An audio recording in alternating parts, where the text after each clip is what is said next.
And we're back here once again with another episode of the MSK show, and this is going to be episode 283. So I hope you guys had a great day, and I hope you guys have a great rest of your week that is ahead of you. And in this episode of the MSK show, we have one topic to cover in this episode, and it is one of those typical Variety Deadline Hollywood Reporter articles that come out about basically, Disney or Marvel or Warner Brothers or DC. And it kind of basically lays out the priorities of certain companies as, the months and the years go by to see what kind of movies and TV shows are they going to be focusing on. And Variety put out an article basically, titled Marvel's Next Move. So that's going to be what we'll be reading, for tonight's episode. And that will obviously be a video that you guys will see later on.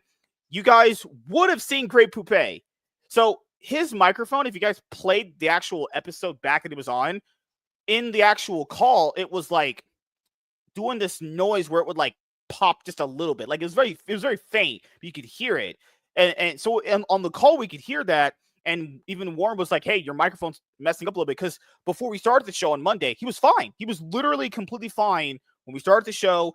And then basically kind of like midway through the first topic, I was like, hey, dude, just, I used to say one time on the show, fix your mic, because, you don't want to constantly say in the video, because that was kind of tacky to say those kind of things. And then when he would talk again, I was like, oh, I can hear this, but it's not like loud enough, right? It's fine if you play the video back, but it's something that we could hear because we're wearing, obviously, headphones to each other, right? So then he was in the call. He fixed his microphone. He's like, hey, I'll get it fixed, dude. And I was like, okay, you got it fixed. That's good. Great. Let's start the show. Then his power went out. It's literally why you haven't seen him tonight. I like swear a minute before we were going live, too. It was just like, bam. I swear, I've known this guy for probably maybe, has to be a year and a half at this point. Power's always going. I'm like, dude, someone in your area needs to fix that shit. I was going to tell him before he left because of his power going out, get a generator, literally invest into a generator. That way you don't have to sit there with no power. Because I'll be honest here, there's times in the year when you lose your power because, it's like raining and the power cords can come down or accident happens. Or we had a dude, like I think last year or like 2023 was like, there was a last time I lost power. 2023, it was like a bad rainstorm, and then the stoplight over there, like 2 feet away from my house, just collapsed onto the street, and the electrical wiring was there on the street as it was raining. So they had to freaking, shut down for about. I got home at 3 o'clock after work. This was back when I was working mornings, like heavily. I basically going like 6.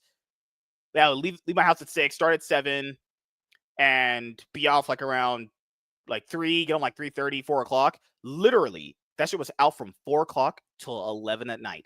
Just completely gone. That was the last time I lost power. That's when Eric July released like Alpha Core #1 in that time frame. I think it was around then. Yeah. So what's crazy is he's pumped out a lot of books since then, actually. And people have asked, how come I haven't reviewed any more like Rippaverse comic books with like Professor Savage Dad? It's not because I didn't like them.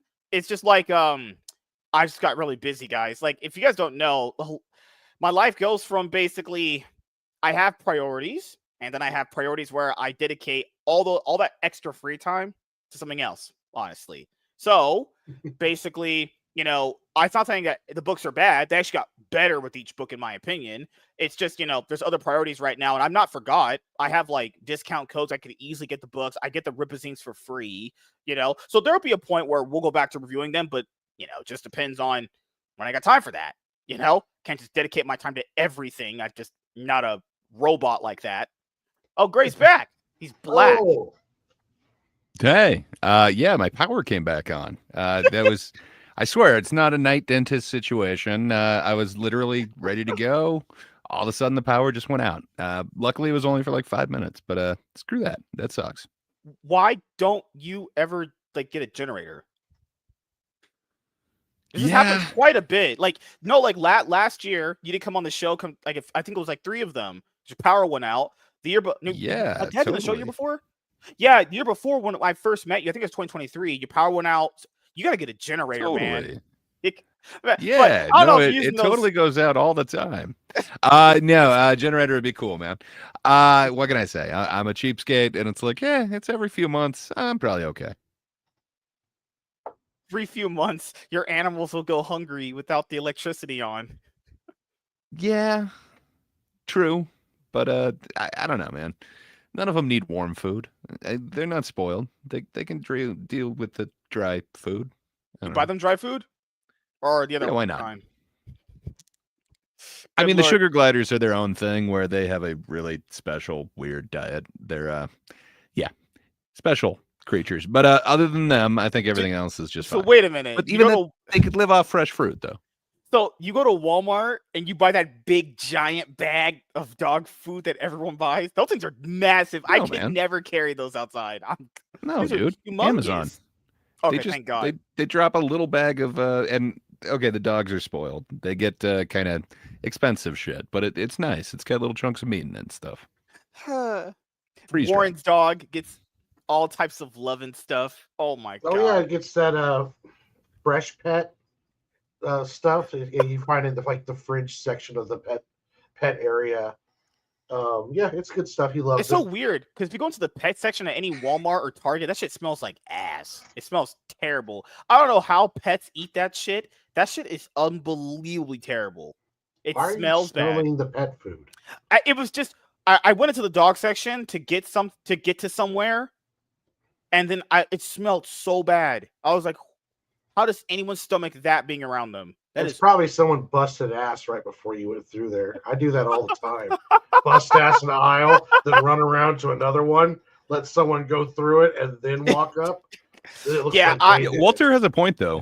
What's your favorite kind? What I'm does not James gonna feed you? lie. I never tried dog food because I'm not disgusting. But back when I was a kid, I used to watch a lot of Scooby Doo, and I thought to myself, "Hey," I asked my mom, "Could you buy me Scooby snacks?" She was like, "That's dog food," and I was like, "Oh, okay." That I didn't know. He made Scooby snacks look very, very delicious. Did he not? it. Can you guys blame me? They were dog treats. Yeah, like Shaggy did eat them too, though. he did. In That's some iterations, he was just as excited. oh, and we can't forget Gray's favorite show, Velma, top tier quality TV. Holy shit! I saw one trailer of that, and I was like, "I'm good. I'm fine." Oh Jankies. my jankies. Yes. I think my favorite Scooby Doo movies was the zombie one. That's a fan favorite. I like the Hex Girl one. Because the Hex Girl one was first. That one was so fun. The whole Warlock dude. Yeah. So the Hex Girl one. Then you have the zombie one. The Cyber Chase one was pretty cool. The Alien one was pretty cool. Those first initial like 4 or 5 those are some bangers actually. Those were very good. The animation quality is way stronger. The voice acting is so good. Damn. Those are so damn good. Travis Travis. gets it. What's up, Zombie boys? Island is fantastic. It's actually genuinely a really good movie, honestly. Yeah. Oh, when the ladies get the full moon and they start morphing into the form. Oh god, it's gruesome. Love it. Absolutely love it. But they did a update on one of the Hex girls in Velma, and it just looked. Yeah, they did, man. Not just did. one. I saw one and I was like, wow. Like it's that meme that kids have nowadays. Talk about a bigger name a bigger downgrade. You know, that probably has to be. Man, but Biggest it's not one. a downgrade because it's a completely different universe. Sorry, you can probably hear my sugar glider barking. You have a sugar. Yeah. Good lord, just put it in another room or throw it outside. Put your dog outside. Oh man, it's in my pocket. Come on. It's in your pocket. Oh my god. See, what you guys are crazy. I hate all of you. But I know one of my subscribers and supporters, Walter, he wanted me to go over this when there was more of a collected edition format for it to exist. So today was the release of the collected edition of the first 6 issues of Absolute Batman. It came out in standard hardcover, and it also came out in trade paperback. So if you're someone where you basically know like surface level knowledge of Batman. You know that he's Bruce Wayne. You know that he has an Alfred. You know some of the villains' aliases because you've heard them before in the movies. You do not need to read anything prior to reading this. Absolutely nothing. This is literally a completely different universe, as people know what. I know you guys have heard of the Marvel Comics' Ultimate Universe. A lot of people know what that is, despite never even reading one of those books. This is basically DC's Marvel Comics Ultimate Universe. This is a different universe completely. So in this universe, did Bruce Wayne get into the Bane juice or something? Man, he's been lifting. He's quite swole there. You know what the crazy part is? So essentially, as you guys know, like with the Ultimate Universe for Marvel Comics, it was basically like reimagining them. This does the same thing, but it's not like the modern day reimagining of like, okay, now Bruce is gonna be a fucking black guy wearing a ballerina tutu. It's like, no, it's not that crazy reimagining. But so the only thing he doesn't have is billions of dollars. He's still very strong. He's still very buff. He's still very smart. He has that.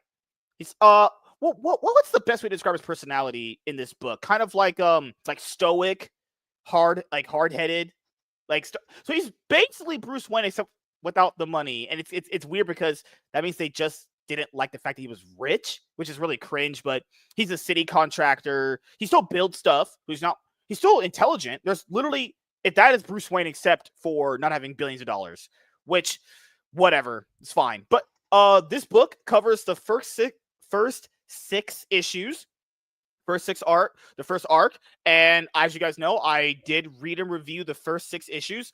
I have to drop the reviews for issues 6 and 7 very, very soon on my comic book channel. So if you want to get caught up on the first arc for Absolute Batman, go ahead. It's probably on the high seas if you want to, do it that way. But currently right now it's up to issue 10. So if you buy this and you get the first 6 issues, you could buy the single issues, or you could wait until the second trade comes out or hardcover. The second trade or hardcover won't be coming out until, so this is, what month is this right now? This is August, right?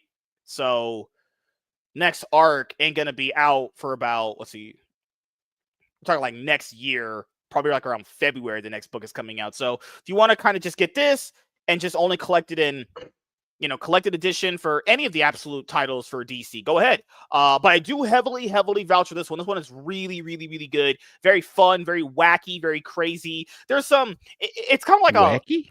It's wacky. If you read issue 2 is wacky. So if you're into like big, crazy nonsense mixed in with like kind of a lot of realism, but a lot of like actual good line, streamlined storytelling, this book's for you. I would say it's a great book. First 6 issues are great, and I need to read the rest of the issues with Lapsed Comic Fan when I get a chance to, honestly. But yes, I know Walter wanted my opinion on Absolute Batman, but I would say just grab this. And I do vouch for all the first 6 issues. They're really, really good, honestly. There's art in the 4th one that looks like absolute horse shit, which is going to be getting that book, but it's okay. Be sacrificed. MSK, the audience wants to know, if you could only choose one, do you choose buff or do you choose rich? What would you choose, sir? What are you looking for? I'm always going to be rich. Come on. When you're rich, you get a lot of access to anything. Like, so anything in life that would stop you, money wouldn't be a factor. Like, that's why I understand why people. So you're saying rich. You're not the ultimate MSK then? I'm not absolute MSK.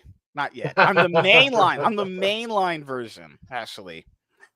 So Walter says, money gets you all the stuff that you get being buff without having to do anything. You just have money. Walter says, I've been reading Exquisite Corpse. It's on issue 3. It's been decent. Still a lot of setup, but fun premise. So is it one of those like slow burns? Because I bought the first 3 issues. I haven't heard much chatter about it. I hope it's not one of those books where it's basically, there's a lot of setup, but there's really nothing happening. That's the big problem with comic books sometimes. You could be reading a series that is like, I'm setting this up. But brother, you're on issue 5. What else are you setting up here? Can you get to the point? Yeah, I'm not saying to always rush your storytelling, but if there's genuinely nothing happening most of the time, then it's like, you're going to lose my interest. I'm not saying this book did it, but no, Absolute Batman is pretty much this because you read it too. Like the first arc, there's like some down. I would say the most down period is like between issues 2 and 3, and even that still has a lot of interesting buildup inside of it too. Because like there's issues between I think 2 and 3 or is 5 where there was a part where there's like some setup in the middle of it, but it still was very entertaining too. So I do agree the issues between issue 2 and 3 did drag on a bit. There was that so payoff many, though with the Batmobile. there Which was is so pretty many cool. issues between issue 2 and issue 3. Good Lord, he's fucking with me. That is what you said, though. You said I do know, but I meant the issues between like 2 How and the dare you hold him to pacing. his word? Oh my God, no! I mean issues in the pacing at that moment in time of the book, okay. not the. Oh God, homophones, foreign issues in, not the issue. Oh God, Warren, that is your first L. Sorry. Hey, definitions matter.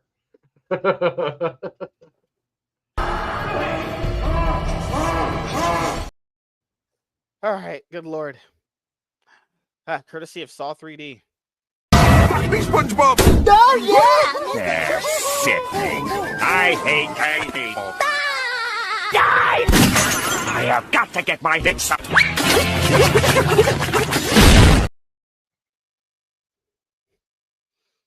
Wow. Crazy. What? That's the craziest clips you've ever shown on here before. Oh God. Oh, also this week coming up, we're gonna have Comics Dad on, and we'll be able to talk about some TMNT news. Speaking of that, I managed to get the other line of news that happened for TMNT. Some really interesting stuff there, actually. So Walter says there's a decent ramp up between issue number 2 and issue number 3. The next issue I'm expecting to pick up. Yeah. Not his bullshit homophobes messing up my scent. Oh God. I would expect that from Gray. He's not a comic book nerd like Warren is. But Warren messed it up. Oh my God. Travis, what's up, buddy? He says there was one 13-issue run of Ninja Turtles comics in the 90s. Was that the original? I'm not the knowledgeable guy on TMNT comic books, actually. Well, there was a crazy Image run where that Eric Larson did, but I don't think it was this one. That one was like in black and white, and it was just insane. Like they turned Donatello into like a cyborg, and it was Raphael's face was all burnt and messed up, and yeah, it was crazy. One of the biggest trollings I've ever read, and I loved it. Yeah. I would still say this. My favorite read so far out of all the trade paperbacks that I've read, no in particular order, these are my top 3. It would go Transformers Volume 1, Robots in the Skies. That one was like, fuck. Just constant orgasm of just cum, blow my loads everywhere. It was that good. I'm not kidding. That shit was amazing. Ultimate Spider-Man Volume 1, Married with Children, Jonathan Hickman, Marco Checchetto. That was just it's too good. And then definitely Green Lantern Back into Action Volume 1 by Jeremy Adams. Those are easily my favorite 3 right there. I think nothing's come close to beating those anytime soon. Are you just talking this year or ever? So I was just meant last year and this year. Oh yeah, gotcha. And then I would throw in the second volume for Transformers, the second trade paperback, Volume 2, which was what was that one? Not Combiner Chaos. That's Volume 3. What's the second one called? Whatever the Volume 2 was, that was really good too. Man, the storytelling in that Transformers Skybuster is so damn fucking good. Holy crap! Can't wait to get volume. Can't wait to read Volume 3 because I have Volume 3. I need to read it. Is it Volume 2? Yes. I'm not saying Volume 2 is worse than Volume 1, but Volume 2 is still very, very good. Still a nice, consistent series right there. Transport to Oblivion. That's what it's called. That was amazing. That was so damn good. Awesome Greatness. Found you recently. Oh, hello. Nice to meet you. Please review Ironheart so I can have a good laugh. I would rather not watch that. I'll be honest with you. I've not watched a Disney Plus MCU TV show since She-Hulk season 1, episode 6, and at that point, I straight up stopped watching them. Long story short, these shows are pretty much all bad, all the same, and by the time by the time you get to the end of watching them, it doesn't even feel like a worthwhile payoff, honestly. And like I don't even want to pirate it. Yeah, I don't even want to give it free. Like, even if I had free time to give to it, which I really don't, I'll be honest, I really don't have any free time to give to it. That would be the last thing on my mind to watch. I saw an ad for it on YouTube because I don't pay for YouTube Premium, and it just looked like complete shit. It sounded bad. It has acted terribly. I'm like, I'm good.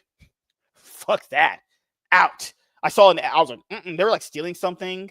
I was like, all right. I literally just did this to the screen. That's all I did to the screen. Fucking watch that trash. But nice to meet you. Make sure you subscribe to the channel if you're new. Awesome Greatness, and you too, Travis, if you're new here, and subscribe if you have not already. I'll check out Absolute Batman. I've been interested. It's very good. It's easy. The biggest issue is issue 1.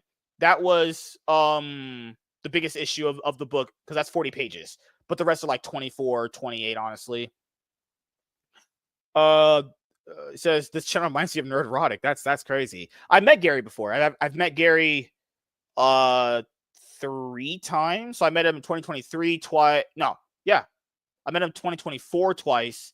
Then I met him earlier this year at the Vegas meetup. Then when I was in Vegas, I had sex with a lot of girls, lots of women. You know, I was basically bringing girls back to my hotel room every night. You know, Warren believes me, obviously. And man, I had sex with that. I think I had sex with that stripper. Man, she was freaking. See, and that's the second biggest difference between Nerd Erotic's channel and this channel.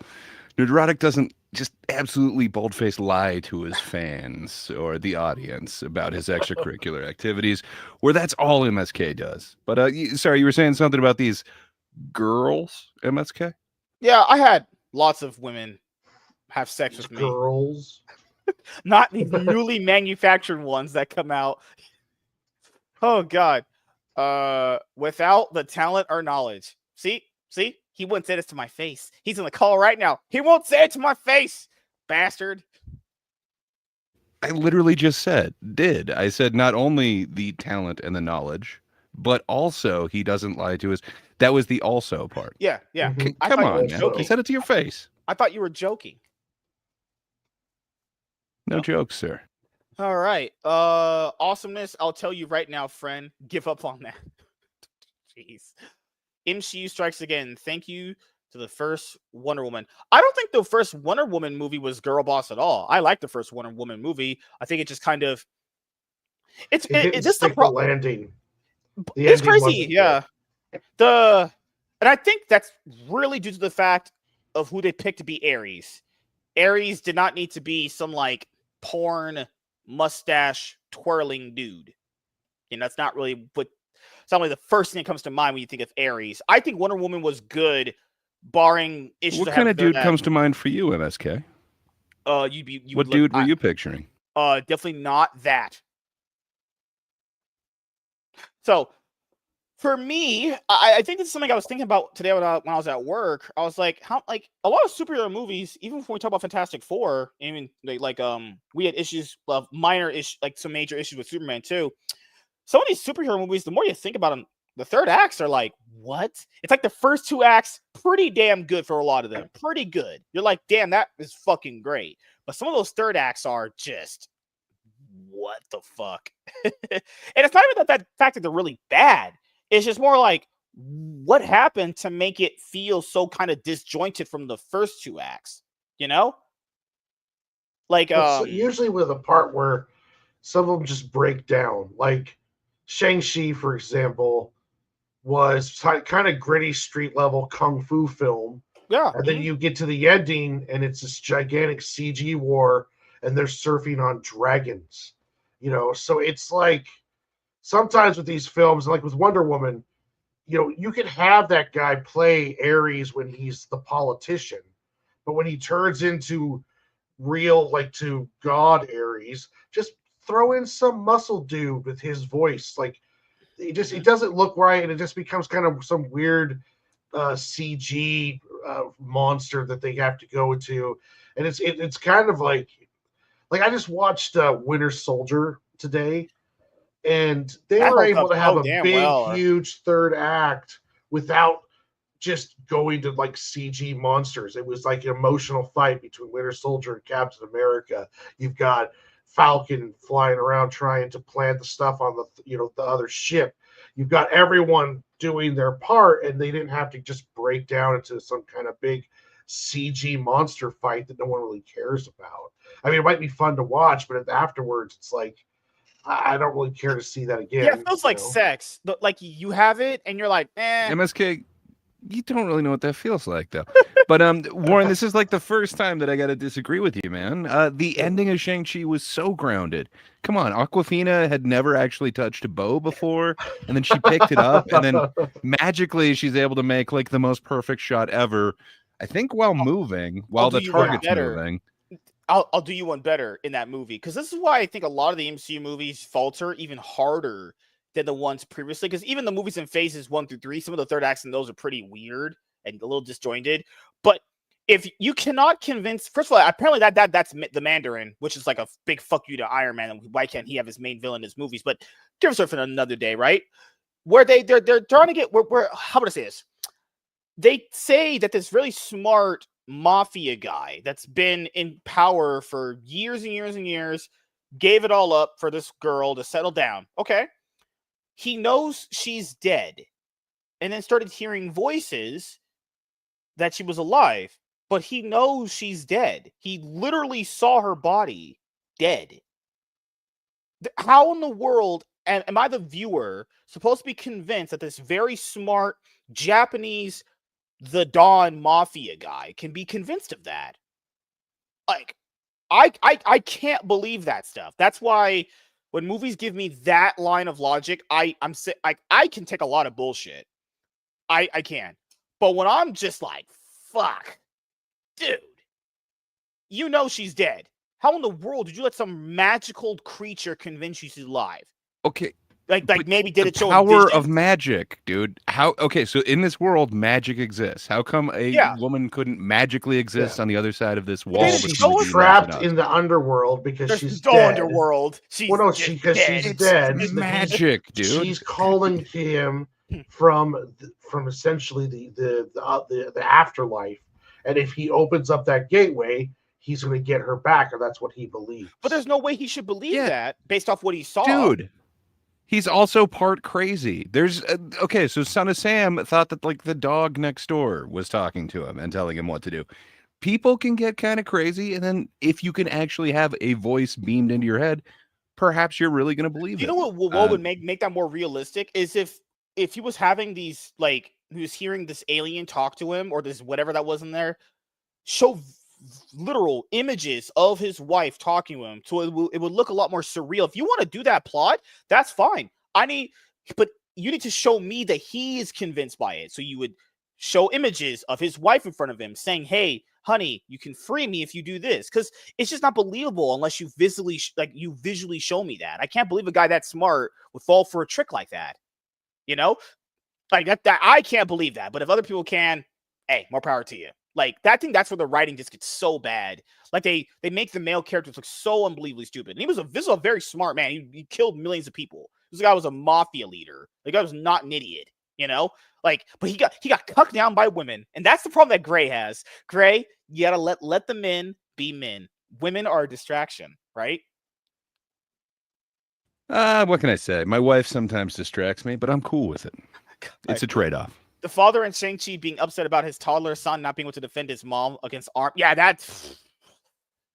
I mean, Asian people, that's realistic and not. Asian people are very, very tightly knitted on what they want. Yeah. So that wasn't the crazy thing, because I've seen crazy things out of Asian people, insanely crazier things. So Gray asked me, who do I think of Ares when I think of like Wonder Woman's villain Ares? I mean, pretty much the only thing I ever typically think of is this movie's Ares. This is 2009 Wonder Woman Ares. I think this is the best Ares we've had so far. I think maybe did the Justice League animated show have this character? I think he did. I could be wrong, honestly, But no, this one, oh, this character was fucking great. Oh goodness, give me this Ares live action. That'd be fucking amazing, honestly. Well, never happened. Never happened, Gray. You want to know why? No. So, barring intros, because we didn't do that at all. Goodness gracious. But we're here.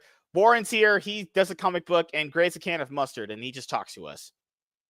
Sounds good. Hi, enough, Emily. Will? Hi, And, Walter. sir, Hi, it's Emilio. a jar. Oh, sorry. I didn't want to assume your pronouns of jar and can. Oh, God. He didn't go to school for 10 years and upper education to be called a can, sir. He's a jar. Just another. Thank you, Speaking of Warren. I didn't want to Shang-Chi. say it, but I appreciate that. Oh, But, speaking of Shang-Chi, before we go to this Marvel topic, another forgettable Marvel movie. Just you watch it. It's not even the fact that you remember amazing scenes out of it. You just totally in your brain tuned all that shit out. Like, it's just, you're only experiencing this in the moment, and then in a few months, you will just, not remember. Do you remember when John Campea said it had the best martial arts action in any movie in cinema? Remember that? That was... who said that? Yeah, John Campea said that Shang-Chi had better fight choreography than The Raid. Oh, he must get those good Marvel shield checks to say that kind of dumb shit. I've never even seen The Raid, but I know I've seen. I watched The Raid and the sequel, Raid Redemption, and those are probably the best martial art films to come out in like the last 20 years. Dude, I would aside even say from maybe IP Man. IP Man is just a masterpiece. I would even say John Wick. Like if he had said it was better than John, I'd be like, oh, well, John Wick kind of does like gung fu, but even that, like, they have a lot of great martial arts in those movies too. I was like, dude, this is not even better than John Wick. What are you talking? I was like, what? I did like the bus scene though. Oh, Shang-Chi? Yeah, it was very good. Yeah. Yeah. Some of the, like when he was hanging off the bamboo sticks fighting those people, it's like some of those scenes in the movie are good. Some of them are good. Like when you think about it, you're like, some of these scenes are good. But when you think about the overall movie you got, you're just like, eh. You're like, eh. Do you really need a sequel to this? Because you're thinking like, I don't know. I always called them Shang-Chi and the Legend of the 10 Chow Mein Bowls. Ugh. The Raid series is the shit. Well, Gray, have you ever seen The Raid? I think Gray's dead. I have raided. What can I say? The Raid was awesome. The Raid 2 is awesome. Ip Man is awesome. And the aforementioned bus scene. It is awesome, man. That bus scene alone in Shang-Chi, it could be some of the best martial arts in the MCU. It's Probably. definitely, it puts Iron Fist to a huge shame. But why the hell did they do the CGI thing at the end? Like, it doesn't make sense to me. Like, choreograph some Oh, I wonder if his power went out again. His power went out again, didn't it? Probably. Or his internet crapped out. So yeah. Did it really do that? Oh, there we God go. damn it. Fuck that. Okay. I can see what Campy was going for, but I completely disagree, man. Oh, It could have been really cool if they had continued with that bus scene and did everything to that level. They didn't, man. Instead, we got Aquafina being the hero. Fuck that shit. Oh, God. Yeah, Shang-Chi should have stayed street level, and should have been more about like Yakuza type kind of with mystical elements than turning into a full-on, whatever that was at the end of that movie. Still better than Iron Fist, though. Oh, yeah. Iron Fist was... I don't know what the hell they were thinking on the Iron Fist. Like, oh, you mean the Netflix Iron Fist? yeah, the rest of Netflix shows were decent, but then okay, let's go you get down. to Iron Fist, it's like, oh my God. Before we get to the topic, let's go down. I remember there was Jessica Jones. Mm-hmm. Yeah. Both, then that had 2 seasons. Yep. People said the second season falls off, but the first season is really good. There was there was Luke Cage. I didn't hear anyone of say it was Luke Cage. Good. Okay. Dude, Luke Cage was awesome, man. Yeah. Season 2 wasn't as fun as season 1, and then you get the spinoff thing. Oh, good Lord. Defenders. Yeah, that's the one. There was Cloak and Dagger. I never didn't end watched up catching that one. Yeah. Obviously, there's Daredevil. That's like the best one. You had Punisher for a little bit there. What else was there? Oh my god, I'm blanking on one. There was Iron Fist. You guys said that was trash. Iron Fist was trash.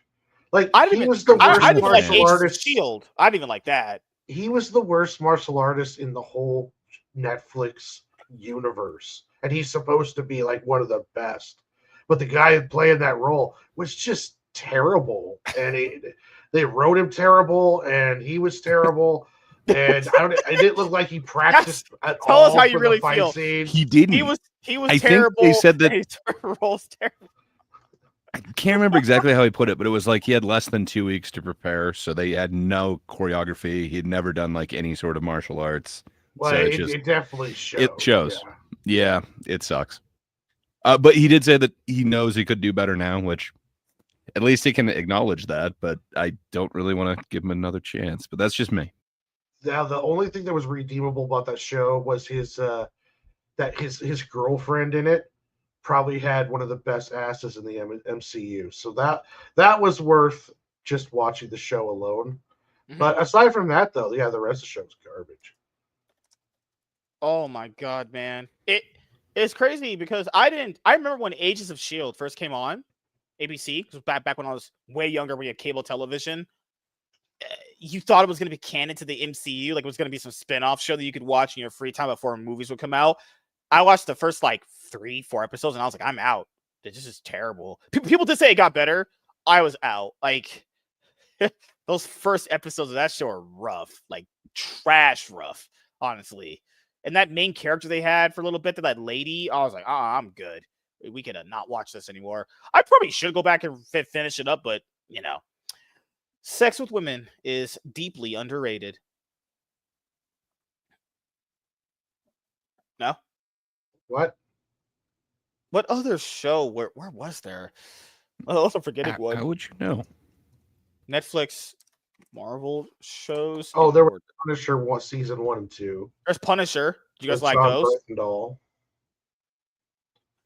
I liked the first season of Punisher. The second one was kind of interesting. There's 3 seasons of Jessica Yeah, Jones. I didn't like the second one nearly as much. There were 3 seasons of Jessica Jones? I Yeah, guess I do apparently. not remember the third at all. What? That's crazy. Maybe I never watched the third one. I don't know. I guess they were trying to do some like TV show build up to be like the Defenders and stuff like that. I don't mind when like that's, but I get the idea of what those shows are trying to do. It's kind of something like the CW. I understand it. I think Marvel should try doing that. Like these things could connect to the broader picture, but in their own isolated They world tried are with fine. Riri. All right. Ray. Riri. Yeah, that's what it should be. That's what it should be. Like they're canon to the universe as a whole, but they can kind of just be their own thing and interconnect to the smaller other shows next to them. That's what it should be all the time. But you know, mean, so far that's kind of what the shows are. I mean, what's her name? Like Kate Bishop hasn't shown up in actual MCU yet. Like a lot of them from the shows haven't actually shown up in there. And I guess Kang had a couple crossovers, but that's done too. So I don't know, man. It kind of is its own vague world. Yeah, sometimes I feel like the TV series are not connected enough. Like, I think WandaVision would have really benefited from Strange showing up in the last episode. He was supposed to. Yeah, he was. I think it would have benefited for him to do that. I think. Well, and it would have been a lead into the movie too. Like, yeah, come on. exactly. It would just make everything more flowing. But Kevin Feige didn't want a guy showing up to play White Knight Saber at the end, so they axed Doctor Strange, and I don't agree with that decision. I mean, if you're going to have these characters, you need to use them to help benefit. Like if Marvel wanted to build up new characters after Endgame, they should have used older characters to help do that. And they just missed out on some opportunities. There should have been a lot of team up movies. Brave New World should have been a Winter Soldier Falcon team up. We should have seen Strange and WandaVision. We should have seen more characters showing up, even in Loki. But Loki had I mean, he had a decent amount, but there should have been more in there. Even like a Thor showing up somewhere in there when they were jumping around timelines along those lines. I would have liked to see something like that and utilizing more of the popular characters to help build up the non-popular. All right. You guys ready for some fun? Some good old-fashioned fun? I was having fun listening to Warren. It was a good break from the nonsense, but yeah, sure. Like, didn't you say that I'm a quality level speaker, Gray? I said your speaking lacks quality, sir. Please use all the words that I'm using. I can't. I cannot. I will not be inclusive in this show. What in the world? Okay, I hate people so much, honestly. Apparently, okay, before we go, one last thing. Apparently, they're going to add, it was the guy in Morbius who played Morbius's brother. That actor is going to be in the new Star Wars movie. But, like, he's playing the villain in it. It's the one that was one of the Doctor Who's. Yeah. Yeah. Mad something. Yeah. Fucking hell. Because, like, I think the state of Star Wars will be kind of revealed money-wise as far as interest in the brand when Mandalorian and Grogu come out. Like, so if Mandalorian and Grogu come out, and we know they're going to put a huge marketing budget behind it and a huge budget itself, if that movie does not if that movie is not a massive success for Disney Lucasfilm to be exact, that just goes to show you right there, is Star Wars dead, or is the interest not there as big, or is it going to be a success? I don't know. Kind of all hinges on that, because if that's not a success, then what's the point of investing into that Rey movie that pretty much may or may not ever come out anyway to begin with? Because how many times have we heard that movie being delayed or pushed back, or they fired a writer, fired this writer, fired that writer, fired this director we've never heard of, bullshit like that. I swear that Blade movie and this Rey Skywalker movie are just about as elusive in my life as my dad. Shits are gone. What's interesting is the one that you're talking about that has the Matt guy who played Doctor Who in as the villain. Mm-hmm. It takes place, I think it's called Star Wars Squadrons. It takes place, I think, like 5 or 6 years. It said after Rise of the Skywalker. So this will be the first post new trilogy movie. Mm-hmm. So it'll be interesting to see if how well they tie into it. Yeah, somehow. That's still one of the best lines of dialogue to appear on screen, and somehow Palpatine return. Like crazy. Well, hopefully we start seeing some good projects come out. They stop interfering and injecting all their bullshit into everything. We'll see if they can actually pop some stuff out, since Kathleen Kennedy is coming at the end of her tenure. Maybe they're down to the point now where it's like, hey, we need to make money, so go make us something good. Okay. I just wanted to know if this person was an actual woman, because you can never tell what they like nowadays. I'm not trying to get tricked. I know how women are. All right. Catfished by an AI bot. Well, Gray, you ready to have fun? Warren? Yes, MSK, I love you so much. You're a top G Riz master. Thank you, Warren. Couldn't have said it better myself. You didn't even try to change your voice or anything. You just said it normal. It's lazy. Your voice is so much deeper than mine. I can't even try. Good Lord. Gray's one of these days. Okay, on the 500 episode special, Gray has to turn on his camera. No, maybe. Who knows? Because what I would laugh is if he turned on his camera and it's a jar of gray poupée mustard there with the headphones around it and a microphone right in front of it. What if he literally just had a loop of just someone pouring mustard on food? That would be disgusting. I would throw up looking at that. That was gross. Mustard tastes like shit, honestly. So, all right, let's have some fun, boys. Hey everyone, I am MSK, and I'm good Lord. Yay. You threw him off. So gross. Oh, that's awesome. That looks like shit. Great. I am wondering why that is part of your repertoire of stuff too. How does it have to save? How do you have this stuff saved? I got a lot of stuff saved. What can I say? Oh, God. All right. I'm ready. Let's have some fun, boys.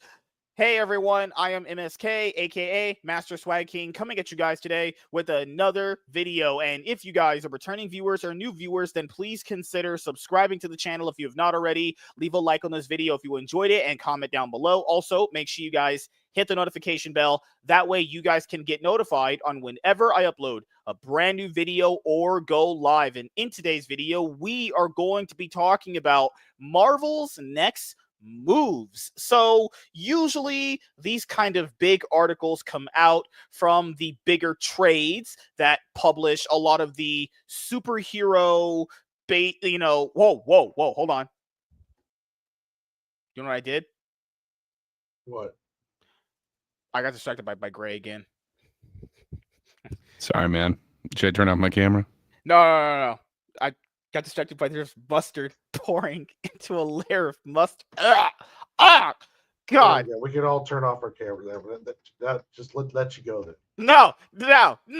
I'm not sexist. Being sexist is wrong. Yeah. And being wrong is for women. I just got crazy. You're ugly. You're disgusting. I'm going to kill you. Give me $200. Oh God. All right. I still haven't recovered. Yep. Yeah, it's crazy. All right. All seriousness, let's get this fucking video done. Gray, why do you have waffles and mustard together? That's just actually disgusting. I'm Michael Jordan. Stop it. Get some help. All right, you guys ready? Let's go. Warren, come black. Oh, hold on. All right. There we go. Oh, God. Okay, we can keep the waffles. It's fine. They're better than pancakes. It's fine. All right, let's have some fun. Hey, Waffles everyone. are I am superior. black, and I'm ready to bang your wife. Ugh. No? Okay. All right. We're gonna be Focus. serial. Focus. Don't be an NIGGA, and you're good. Right? Let's have some fun.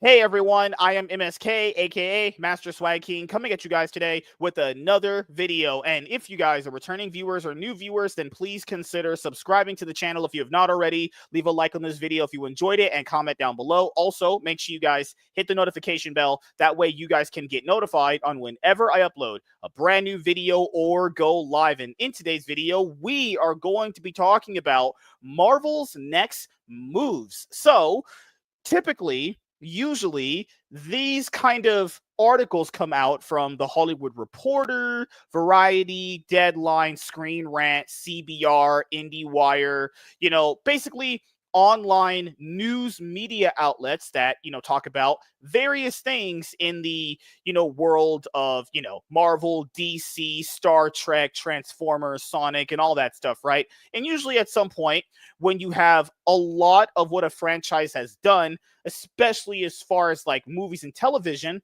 like the Marvel Cinematic Universe, usually sometimes more or less so like Variety and Hollywood Reporter and Deadline will publish these articles that kind of basically detail from sources what are the next moves that these companies are probably going to end up going towards. So we know a lot of what basically Warner Brothers and DC are doing as far as with, them being under James Gunn and Peter Safran's leadership. If you guys don't actually know this, Warner Brothers actually gave DC their own studio. That's why when Superman, you saw the opening credits, you saw DC Studios because there's an actual studio for them to get all their shit done. They didn't have that before, right? Marvel always had that under the leadership of Disney. It was a lot different, obviously, under Paramount. And, when it comes to what Marvel has become recently, and this is not about comic books, because we would talk about that stuff on my comic book channel, actually. This just pertains to the Marvel Cinematic Universe and, the TV shows applicable to that franchise as well. Because when you kind of talk about Marvel's next moves, people are thinking like, talking about comic books too? No, this is just movies and television. So we've talked a lot here on the channel and a lot of videos before you've seen this one about the MCU's quality, and I will say that Thunderbolts and Fantastic Four are definitely steps in the right direction. I like them for different reasons. One is more of a dumb kind of popcorn movie. The other one's pretty solid overall, minus few issues here and there. But we know after Secret Wars, they're going to hit the reset button. This is pretty much like the worst kept secret at this point now, where like we know it's going to get reset, and barring box office numbers that we now know and that are available to us, it's looking like even if they put out a movie based off characters that are popular, that you do know who they exist without any other thought in your head going through your mind to understand who they are, it's looking like those movies can't do good. That's actual brand damage when you put out movies for known characters and even those fail because of the other shit you've done. So people said, but you have 3 guaranteed billion-dollar movies in Secret Wars and Doomsday and Spider-Man. You probably do. You probably do. But what comes after that?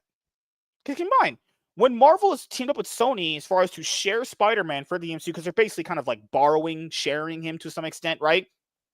All that box office goes to Sony pretty much. I forgot how the deal is structured. So I think Sony, it's like a half and half thing because they both collaborate on the project actually. Sony gets to have the Columbia logo, then they have theirs, obviously, you know. So that's not going to be something that they're getting a whole lot of money from anyway. They're basically using this movie as a big marketing tool for the MCU, obviously. The Avengers movies, sure, they'll be $1 billion. I'll even say they are. I'm predicting they're going to be $1 billion movies. Sure. What happens after that?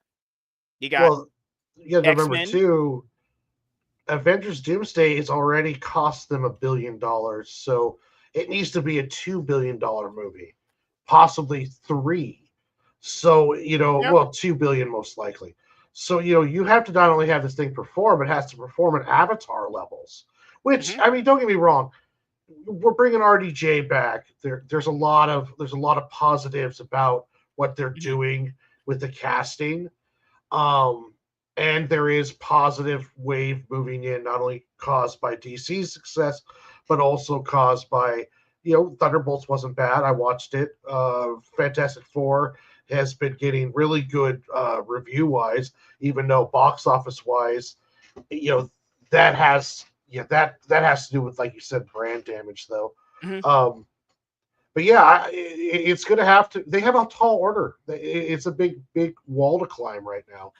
Yeah, and a lot of people, whether it be on Twitter or Facebook or Instagram or TikTok, because I see it all, guys. I see all the narratives. It's not just one thing, because you'll see videos on YouTube where a person is like, it's just this one thing that ruined everything. It's not. Even with the whole girl boss MCU thing that, Nerdrotic was talking about some years ago, it's not just that ruined their brand. What also ruined their brand was the quality of storytelling completely dipped into the absolute toilet. We're talking like this shit was bad for a period there, and there's a lot of other factors there too.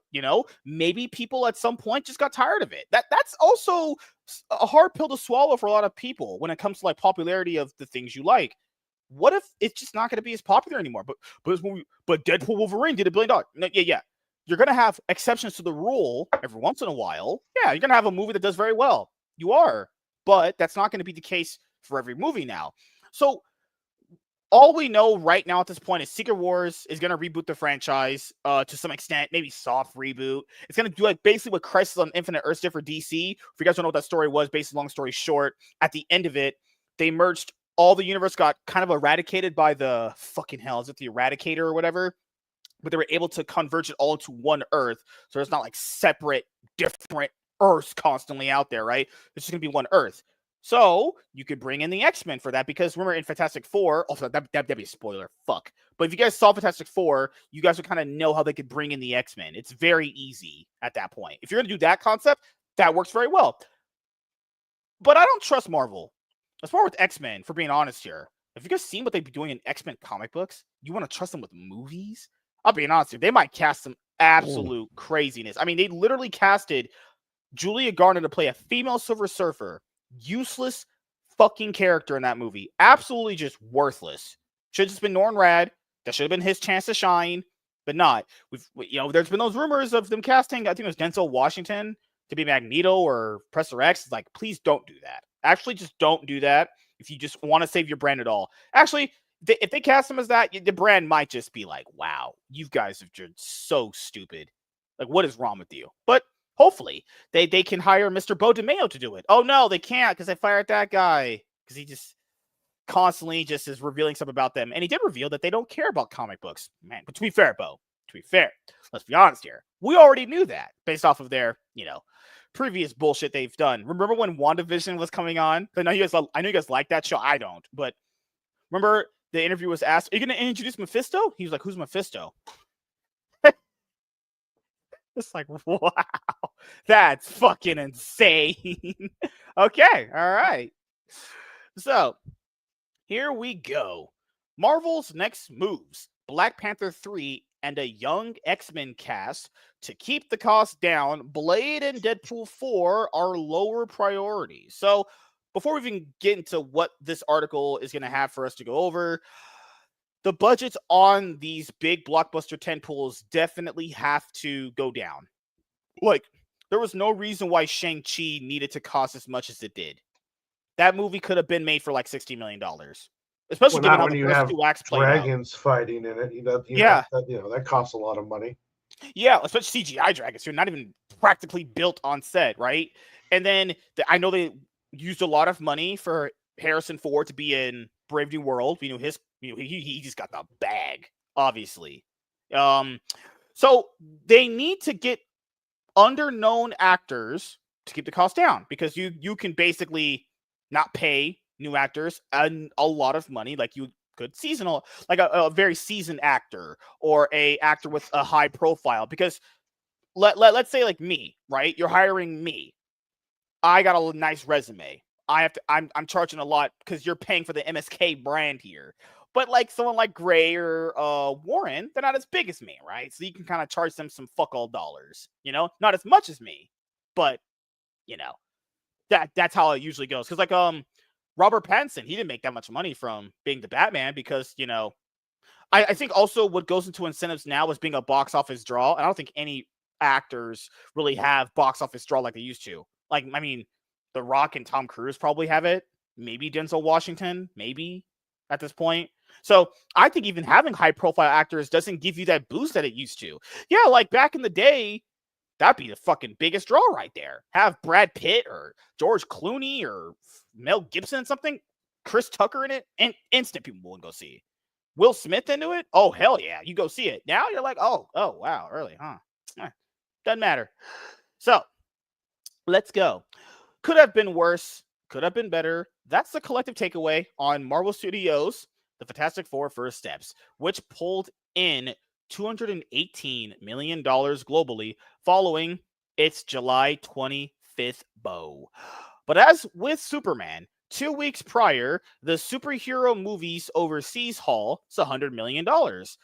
And obviously more now because, we're going over this a little bit later than the numbers were actually put out there, including an anemic $4.5 million from China offers a stark reminder of how much things have changed since pre-C19 days and where the tripwires lie for the Disney-owned studio, which has ambitious plans for 2 Avengers movies in 2026 and 2027. Keep in mind, they should have never got... I mean, to be fair, do you guys think that RDJ should be Dr. Doom? I know people said other people should have did it. I think another guy should have just did it, honestly. I think RDJ coming back is fine, but it's more like they kind of called him back out of basically being super desperate because they weren't going to go with him initially before. If Kang it depends on what they're doing with it, because there's 2 different storylines where it really makes sense for Doom, and then it would make sense that he'd be a similar kind of face. So I don't know. It kind of makes sense to me, but if they don't go with one of those 2 storylines, then I don't know why the fuck they did it other than bringing him back. But I can't think RDJ is going to mean $1 billion no matter what. Yeah, because as you guys know and myself, that kind of actor draw just isn't there anymore, even for people like him, because he wasn't a draw in that movie Doolittle, even though he just came off of being in like Endgame actually the same year. So the other thing to bring up is like if the Kang move had panned out, and this is why I said never give your franchise to black people. Because MSK pop off. Yes. Before we go into that, going back to the Norrin Rad Shallow Ball thing. So You think that it should have been Nor and Rad there? So you think I Johnny think that should have been in moment- love with this, chrome oh. dome? Just That shouldn't have happened either. That was weird. That's a moment. I mean, because you mind, Jack Kirby created those characters, and Jack Kirby created a lot of characters that a lot of people know and love. And I think it's super disrespectful not to use Silver Surfer. In my opinion. That's my opinion. She's been a herald before, like numerous times. We're not in like a straight up comic book 1-for-1 world. We're in the MCU. They're just gonna, take little bits and pieces from here and there. Why can't he the be general the main idea one though? Like, I just don't get why he still can be. One. They're not doing much with the heralds or really with Galactus. Yet. Now it's not doing with a lot. Maybe maybe. Who knows, right? Fair I feel enough. like that should have been his moment. Honestly, they gave that kind of special moment to some random. Like I hated her in the movie. Useless. Keep character. in mind that is the like 70s future, retro future, whatever universe. So who's to say that it isn't just Shalabal in that Prime universe? We have a different one. Yeah. Well, they did establish that Galactus is the only Galactus in all the multiverse. That's true. I don't remember them establishing that, but fair enough. I don't know if they did. If they did it, they must not have done it in the movie. But I was reading an article where they mentioned this Galactus. I don't know if it was the director who they were talking to, but this Galactus is the only Galactus in the multiverse. So if he shows up again, which I mean, if I don't know if they're going to in 3 more movies. If he wants Franklin, he could. I imagine he'd have the technology to hop over verses to chase after him. Yeah, because the thing is, as we're talking about the whole Kang thing, like they were fully prepared to not have RDJ maybe a part of it at all, and maybe it could have been him not wanting to be out of it either. But if the Kang Dynasty plan had panned out, because after those plans fell through with Jonathan Majors, I mean, out of pure desperation, they straight up went back to RDJ. Like that literally is what happened. So it's crazy how things should have turned out, honestly. Where we were at. Oh, we were at in my wife's butthole. I'm joking, guys. So, respectively, followed by an X-Men reboot further out on the horizon. By contrast, Avengers Endgame nabbed $614 million from the Middle Kingdom alone in 2019. Yeah, that movie broke insane records. Honestly, I remember it beating Avatar, the first movie in that franchise, initially up front, and then they re-released it. How old is this? How old is this article? Came out like a few days ago. Oh, that's interesting because they just said 2 Avengers movies in 26 and 27, so they didn't realize they forgot that it's all been held off a year. Like Doomsday doesn't come out to 2027, and then the following Secret Wars, I guess, is going to be the year after. No, dude, Doomsday's coming out next year.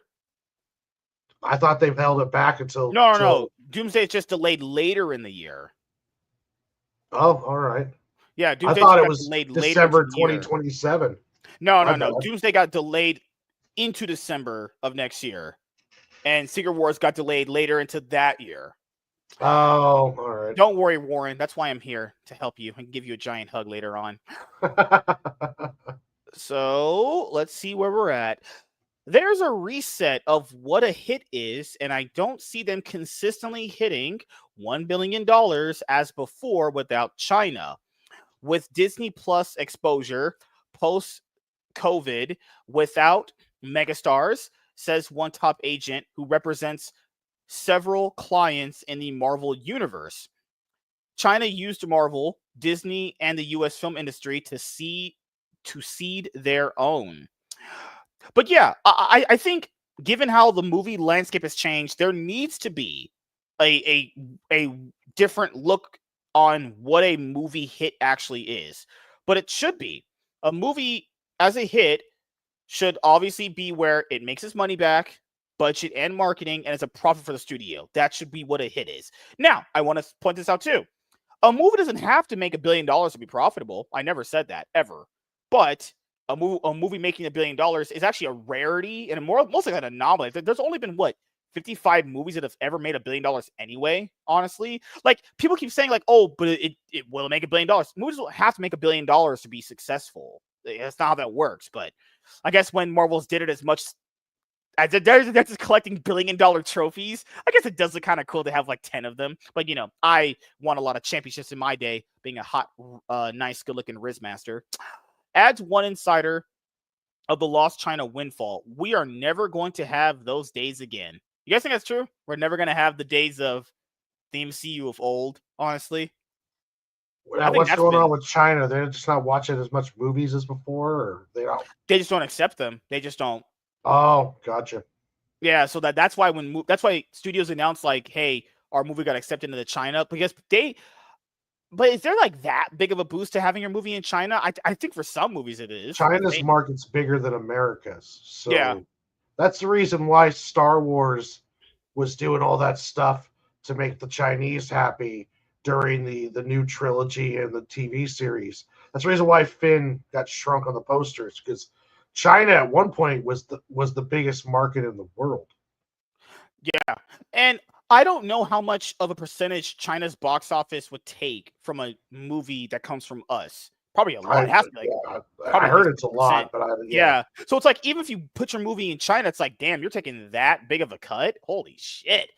That reality has changed the calculus at Marvel, led by Kevin Feige. When it comes to making a movie like X-Men, Thunderbolt helmer Jake Schreier is set to direct the tentpole, with the studio fine-tuning Michael Leslie's script. Yeah, and Thunderbolts is fine. I think he handled the group fine, but it's like, was that really Thunderbolts? You guys know what that comic book? You guys know what the original group is in the book? Yeah. They should have at least had Baron Zemo a part of it, but they didn't, because Marvel doesn't think about jack shit these days. Casting will begin soon, and the field is wide open, like my wife's vagina. But Marvel has indicated to reps that it is looking for younger talent rather than A-listers to keep the cost down, says another agent. Feige also indicated he is looking to focus on the next-gen aspects of X-Men. What does that even mean? That can mean a lot of things as far as X-Men terminology. During a recent conversation with press, Marvel is holding July 23rd, 2027 on the release calendar for an unnamed film, but sources say it won't be filled by X-Men. Marvel declined comment for this story. While Matt Shakeman's Fantastic Four features a bona fide TV star in Pedro Pascal,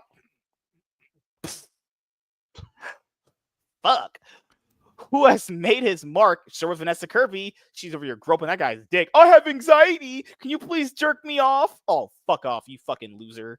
Who has made his mark? Why did that come out of your mouth so naturally? It's as if you've said that phrase many a time before. I said it many times in my head so I could have it on a video, and I came out perfectly, just like my sex life. Who has made his mark on the small screen in everything from The Mandalorian to The Last of Us. He hasn't yet scaled the same big screen heights as the in-game ensemble, and that helped keep the Fantastic Four budget manageable. Disney hasn't given a precise figure on the film's budget, only pegging it at somewhere north of $200 million. Keep in mind, sometimes it could be more. So with all these people out there arguing, oh, it made profit, it probably didn't. Let's be honest here, it didn't. And we don't even, like, these budget estimates are usually a rough guess of what Disney or these studios would give people like Variety. They give them a rough estimate. It's somewhere between $200 million and above. So you're automatically starting at $200 million before marketing. And it's like it could be like where Superman was at. Wasn't Superman at like 225? Crazy. Yeah, shit. That's what was reported, was 225 with Absolutely 125 insane. marketing. So this shit probably could be around 225, just minimum. I think Vanessa Kirby got paid the most though. She's probably one of the most known people in the cast. I think she got the most money, honestly. To be fair, I think she deserved after her performance in the movie. Avengers Doomsday will feature. Go ahead. If you think she's the most known, what do you know her from? I seen her in Hobbs and Shaw. I seen her in Mission Impossible 6. I seen her in a lesbian movie. It was an indie lesbian movie, and she was really good in that. What else? She was also in that Shia LaBeouf movie on Netflix when he was like, I guess, engaged to her or whatever. Not like in real life, but I saw like a part of that. That was weird. Oh no, Okay, yeah, it was that enough. one. Was it that one? You know more Kirby than I anticipated. Good I Lord. assumed you just knew her from like one thing. You thought it was a pleb. Usually. Oh, God. Yeah, usually. Avengers Doomsday will feature at least one mega payday in Robert Downey Jr., who is returning to the Marvel fold as villain Doctor Doom. Sources say Downey Jr. has earned between, good Lord, $500 million and $600 million over the course of 7 Marvel movies and 3 cameos, and won't be working at a discount on Doomsday neither. And he shouldn't. He shouldn't. That's the man that started the MCU. He should make all that money. There's no question in my mind he shouldn't make that much money. Without Iron Man, without him and Jon Favreau, we wouldn't even have the MCU to begin with. So he should be getting paid fucking buttloads of cash. More money than obviously in my life, but congrats, RDJ, just getting the bag. That's my boy. But yeah, he's probably getting paid even a fat stack of cash for coming back and saving this dead franchise. I'm joking, guys. It's not dead. It's just kind of on life support. While Chris Hemsworth, who's returning as Thor, also Chris Hemsworth as Thor is not taking a pay cut either. He's getting the bag too. This might be his last Marvel movie too. Who knows? As for who will be the star of the film, sources say Pascal is not the centerpiece, but does have an integral role. So Reed Richards is not even a oh, good Lord. Yeah, I mean, if his Reed Richards wasn't. I just can't buy that guy as Reed Richards. I can't. Like I didn't feel like he phoned it in. I feel like he did that. I just can't buy him as Reed Richards. Sorry. Regardless, the tentpole is on schedule to open December 18th, 2026. Wall Street is keeping close tabs on Marvel as elements of its expanded portfolio fall into place, including the integration of 20th Century Fox assets like Fantastic Four, X-Men, and last year's runaway hit Deadpool and Wolverine, which earned $1.34 billion worldwide. Marvel is a critical piece to Disney's overall premium IP, and the stronger Marvel is, the better it is for the overall company, says Wall Street analyst Robert Fuck My Ass or something. The recent studio momentum has allowed Disney to help drive subscriber growth at Disney Plus and see the overall Disney flywheel start to accelerate again.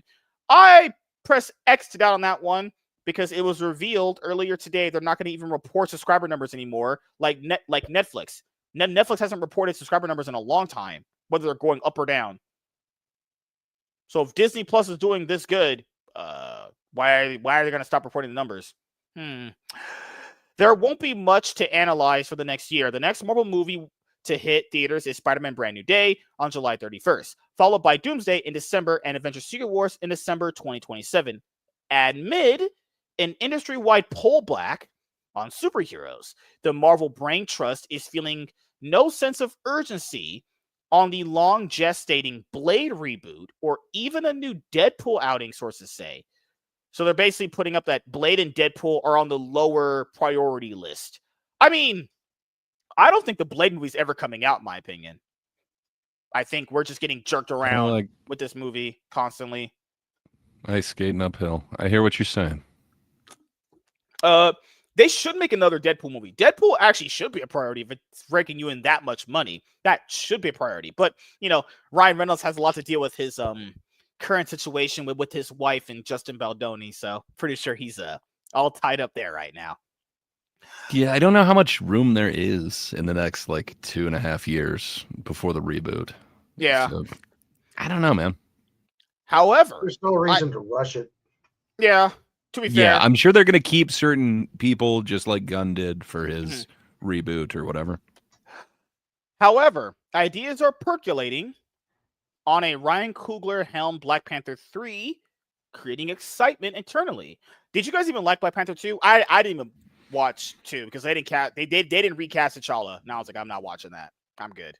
I'd rather not watch trash. But I only saw it once. I probably should see that again. Sadly, I've seen every other Marvel movie more than that. So I need to revisit it. I really dig all of Coogler's other films. That happens to be the one that I kind of dig the least. So I don't know. I want to see that one again. Warren, did you watch Black Panther 2? No. Yeah. It was like, there's no Michael B. Jordan and there's no Chadwick Boseman. All right. time for me to not watch this. I'm good. Well, on Michael B. Jordan does show up. He's black, so he doesn't show up like my dad, obviously. Ultimately, Marvel is thrilled that it has brought Fantastic Four, a tricky property that proved vexing in the past, back from the grave. Fans have embraced the effort, giving the film an A- cinema score. The two previous incarnations found a tepid response from audiences, with diminishing returns. Tim Story's 2005 version earned $334 million, while the drama-plagued 2015 version took home $168 million amid a public bashing from director Josh Trank. Oh, man, this guy was really, really hammering in executives and a bunch of studio meddling. Oh, my, you guys should watch the story.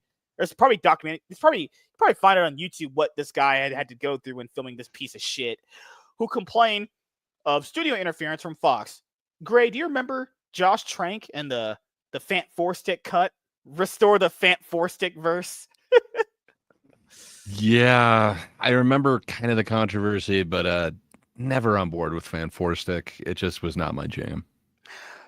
Or your mustard. But actor Toby Cabell cooperated Trank's version of events. This time around, the only minor blip came via behind-the-scenes battle over screenwriter credits, with the WGA stepping in to make a determination. The union awarded final screenwriting credit to Josh Friedman, Eric Pearson, Jeff Kaplan, Ian Springer, and Kat Wood. For superhero watchers, good is the new great, as the genre finds its footing after a cold streak that included recent Marvel misfires, Thunderbolts, and the Marvels, as well as Why a would you stop it there? Good Lord. I think calling it's weird. Thunderbolts is liked by people. The Marvels is legitimately not liked, not cared for, doesn't get talked about, and bombed completely. One of the best double Dutch scenes ever put on film. Good I'm Lord. just saying. Good Lord. As well as a batch of duds from DC that predated the James Gunn, Peter Safran regime.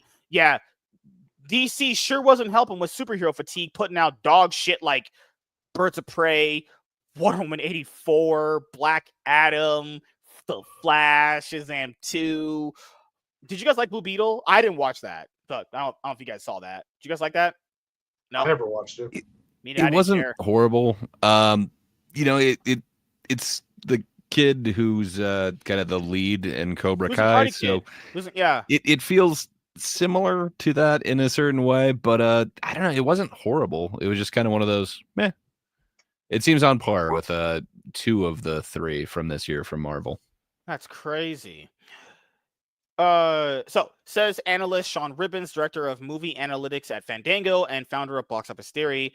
A person says, I think as an industry, we've become very obsessed with opening weekend results. Yeah, you should. That's when you make, oh my God. That is when you make the most of your money. Typically, for most tentpoles this big, we're talking like massive millions of dollars invested, right? You make the most of your money opening weekend. That should be a very, very big concern. In particular, with both Superman and Fantastic Four, because of word of mouth is so strong for both, I think the story is not fully obvious yet. Yes, Fantastic Four is good enough in terms of it exceeded what Disney expected, so that's a positive, and it's tough to compare it to any other Marvel films because we simply live in a different time now for the superhero releases. Yes, so I think people need to understand times have changed with superhero movies, as we've seen with this year, with both Superman and the Fantastic Four First Steps, right? Like, Superman opened pretty big, honestly. Internationally didn't do as good, but it creeped up. Superman has had a consistent creep up in its box office. We haven't seen that yet for Fantastic Four, but the numbers are going to come in for week 3. So pending week 3 for Fantastic Four First Steps, we'll see if the numbers increased really big, like consistently, or are they going to just flatten out and plateau? Because the overall hauls for both, Superman's supposed to end its run at 660 to 680 when it's all said and done.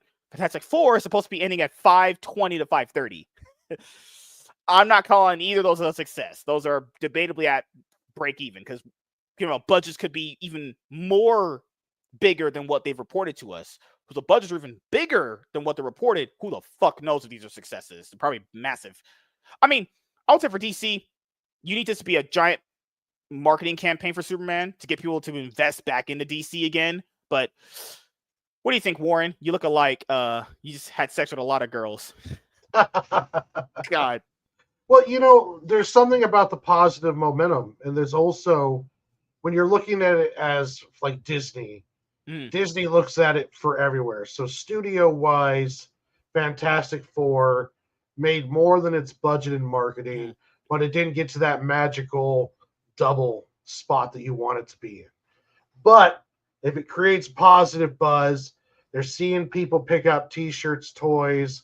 They're seeing people excited more for Doomsday, then that could be considered a success. It's big picture, long-term kind of deal. DC's happy because they put something out that apparently everyone likes. And its legs that it has is carrying it, to that 660, 680 area, which is, if you're just 20 million short of the magical double, and you have positive buzz, and you have a lot of people who are excited for your next movie, that's a win. Whether you have, you could say, well, it doesn't make 350, it should make 700 million. But if it checks all of the other boxes and it makes people excited for Supergirl and the rest of what James Gunn's going to do, that's a win.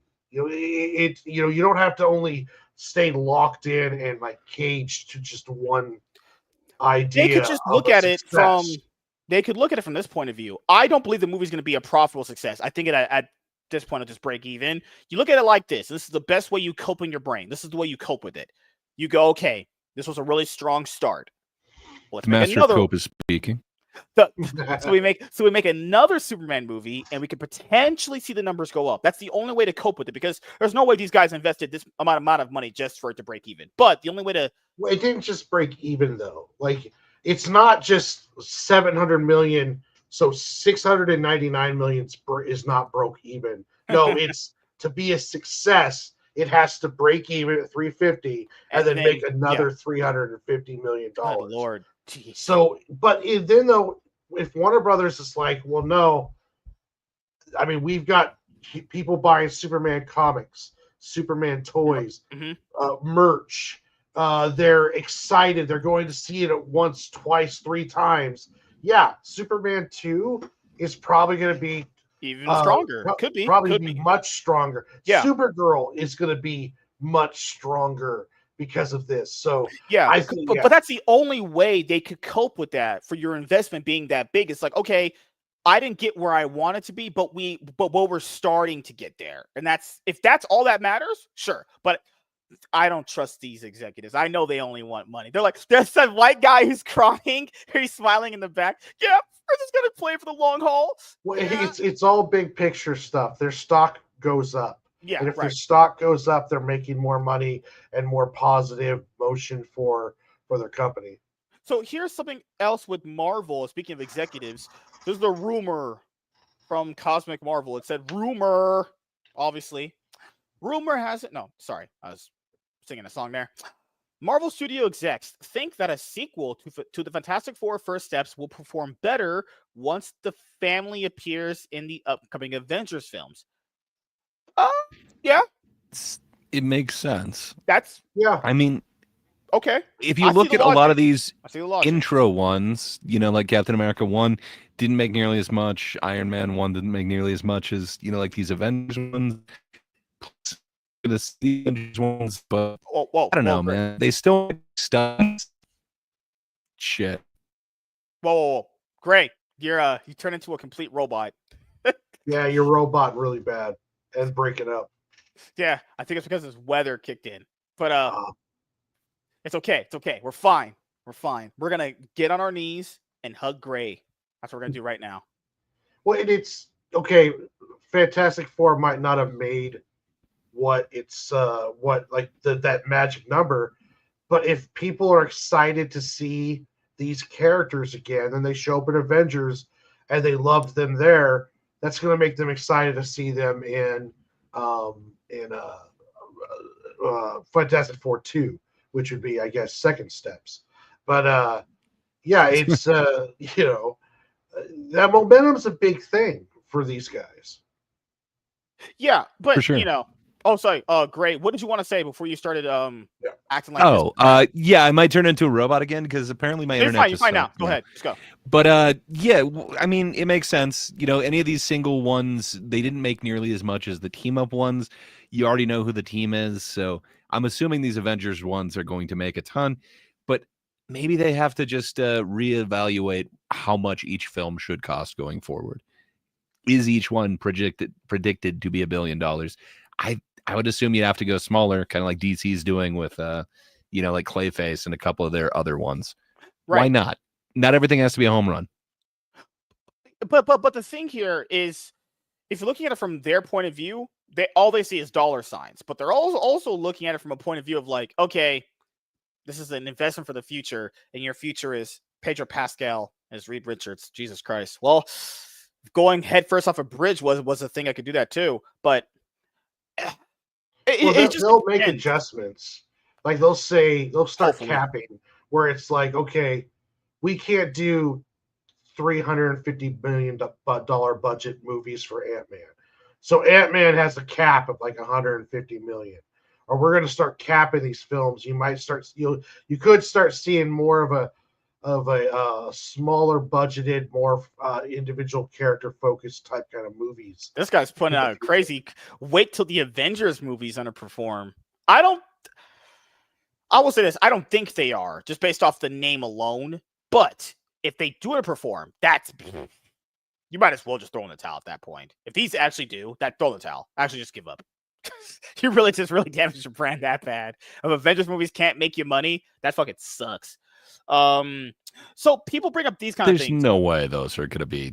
I don't believe look at what it. Superman did. I think it's going to be an even bigger event than that. Yeah. I'm not saying Superman is like dwarfing it, but that's the trajectory that they obviously thought that this one was going to have, and it just didn't. Yeah, and I'm not saying that you can't use these movies as stepping stools to make more money. I'm saying the initial investment of the movie might not be a success for you. That's all I'm pointing out. You can get the other success too. You can get the success of having this launch something else, but the priorities of Marvel are always puzzle me because they're gonna make what's coming after this? Wonder Man.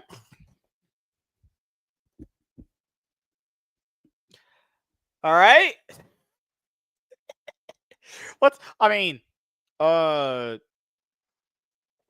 see. What are the upcoming Marvel projects? Because we're in Phase 6, right? Marvel Phase 6. What are we in? What's coming up? Let's see. Good literal God. Gray, you're alive. For now. Oh, God. Step stools, I think. One second. Okay, so this is the Phase 6 movies currently right now. These are the ones we know. Okay? And I think this is a structure Marvel should move with in the near future. 1 or 2 movies a year. That's it. Don't need to have 3 movies a fucking year anymore. Holy crap, it's a lot. And then you have the TV shows that'll come up, right? Eyes of Wakanda came out. I don't know if any of you guys saw that shit. We're supposed to get Marvel Zombies and Wonder Man. So our fix of the MCU until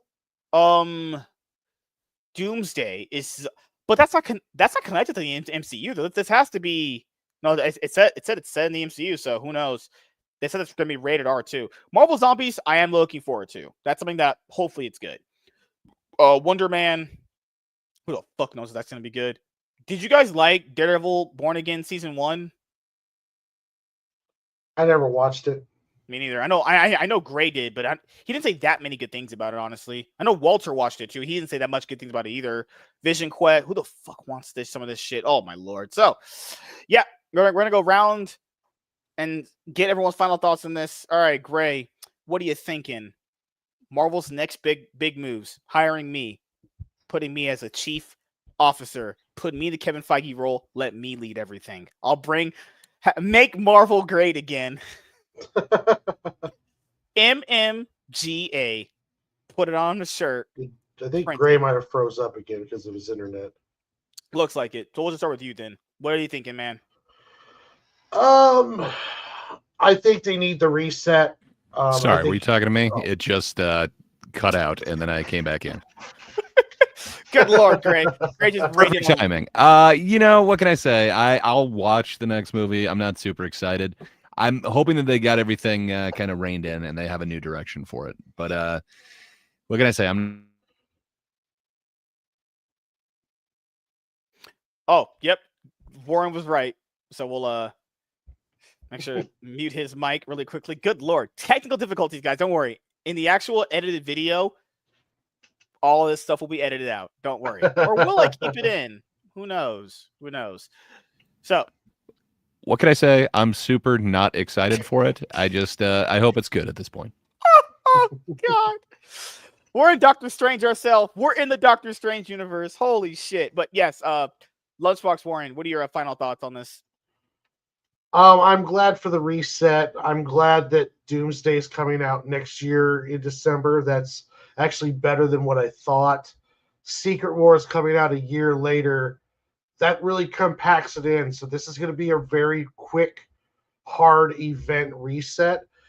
The only thing that I'm concerned about is that if it's true about the sounds of the budget and all that stuff, that they're going to have to do really high numbers to hit that threshold. And it all depends on how well it does. December is a great time period for movies. So without much competition and with the buzz, I'm hoping that we have a really good turnout for it. And I hope the reset goes good too. It's just, after Thunderbolts was good, Fantastic Four sounds good.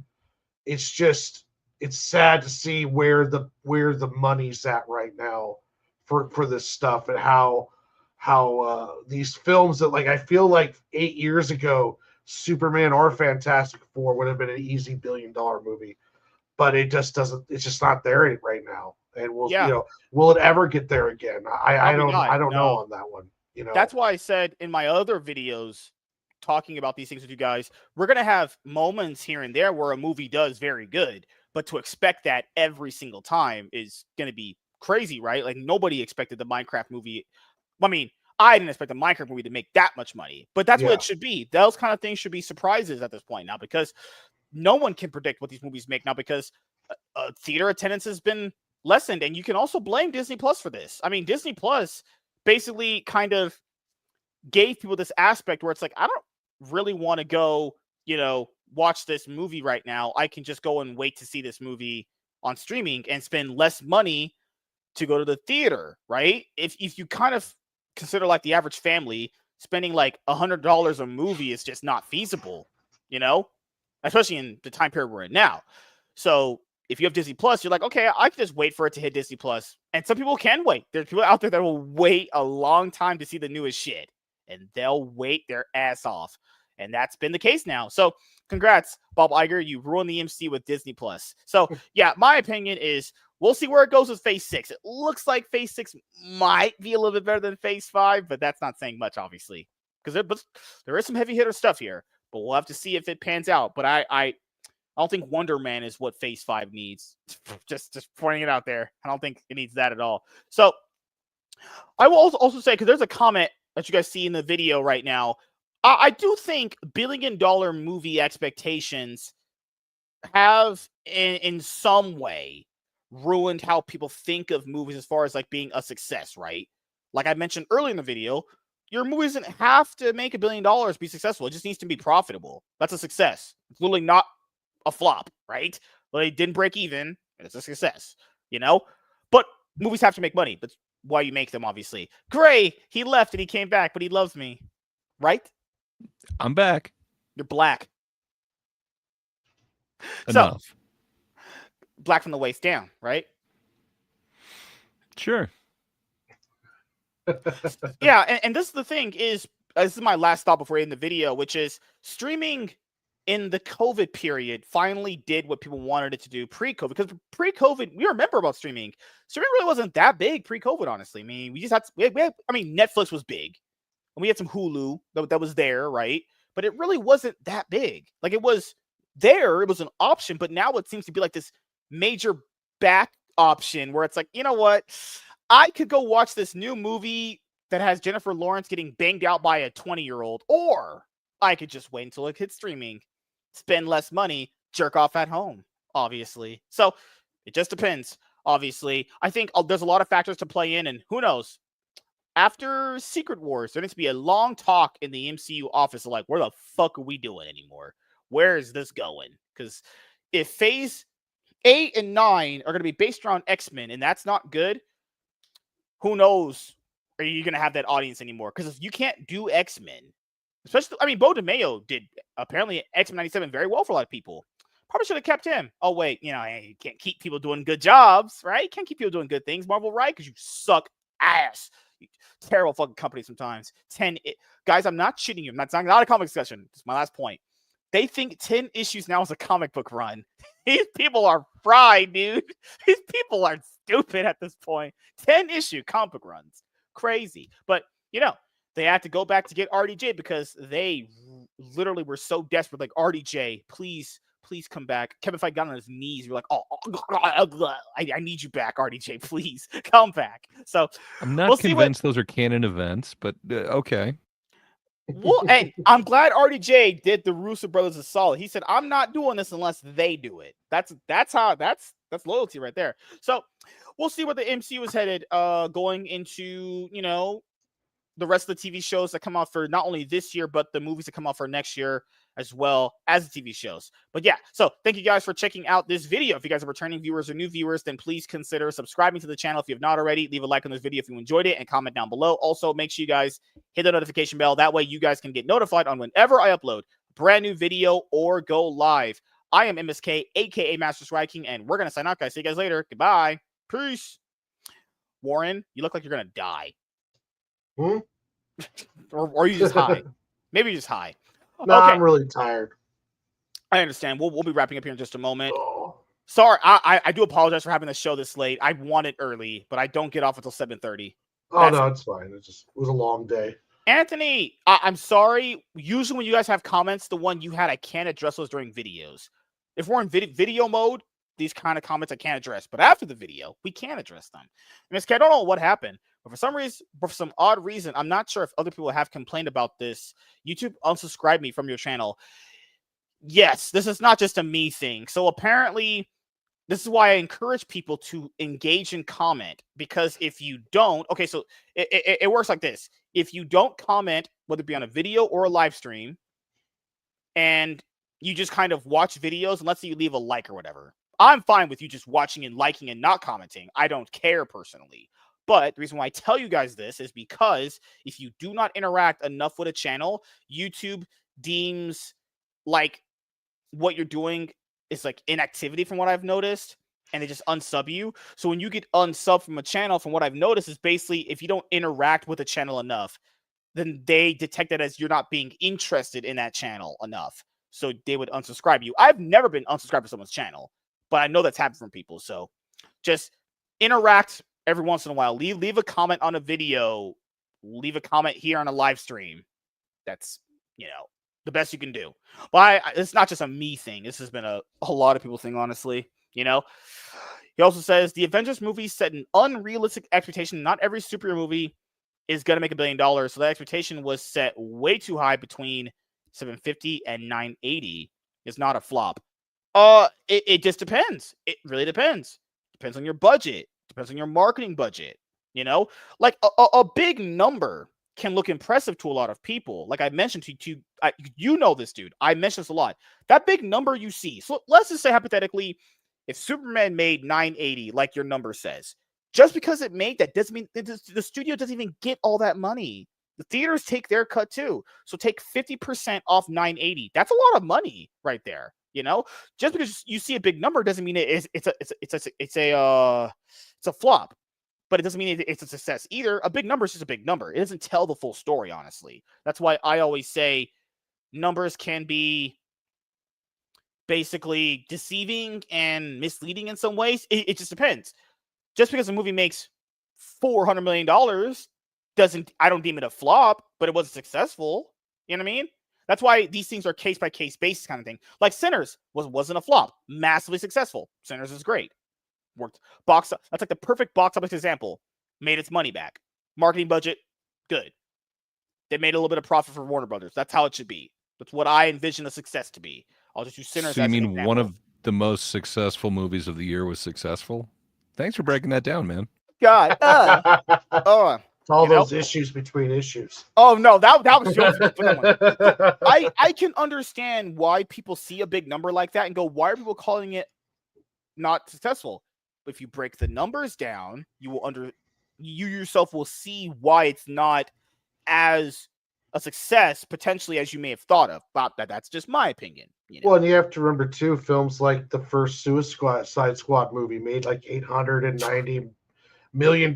So it made its budget and marketing back plus.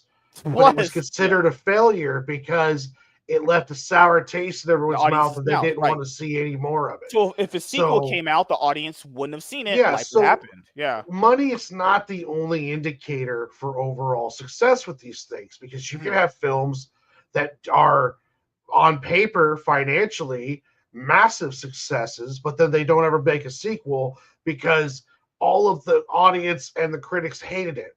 So it's like, yeah, you could have a financial success, but that doesn't mean it's an overall success. That's the best examples of Transformer movies. They did exactly what you guys said. They went up and up and up and up, and then when people got tired of the quality of them, pretty much was international box office carry for a long time. But you guys see my point. I'll just make it a generalized point for you guys to understand.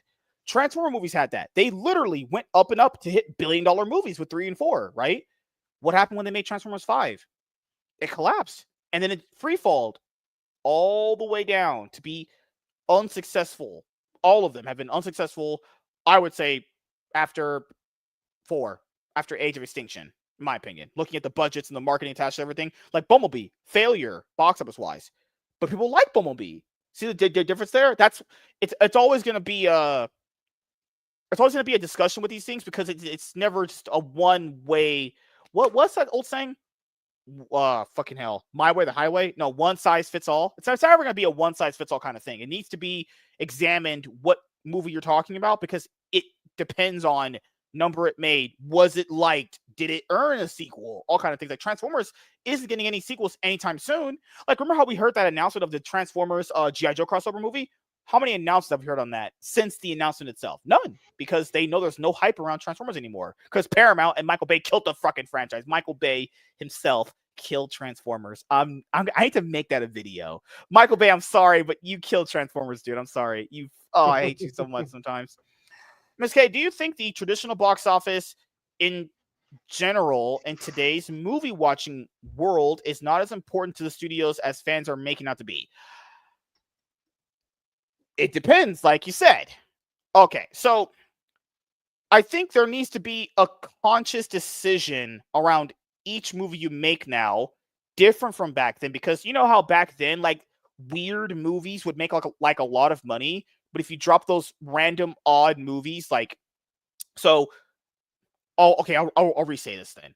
So, like, years ago, random action movies, random comedy movies would come out, make a lot of money, right?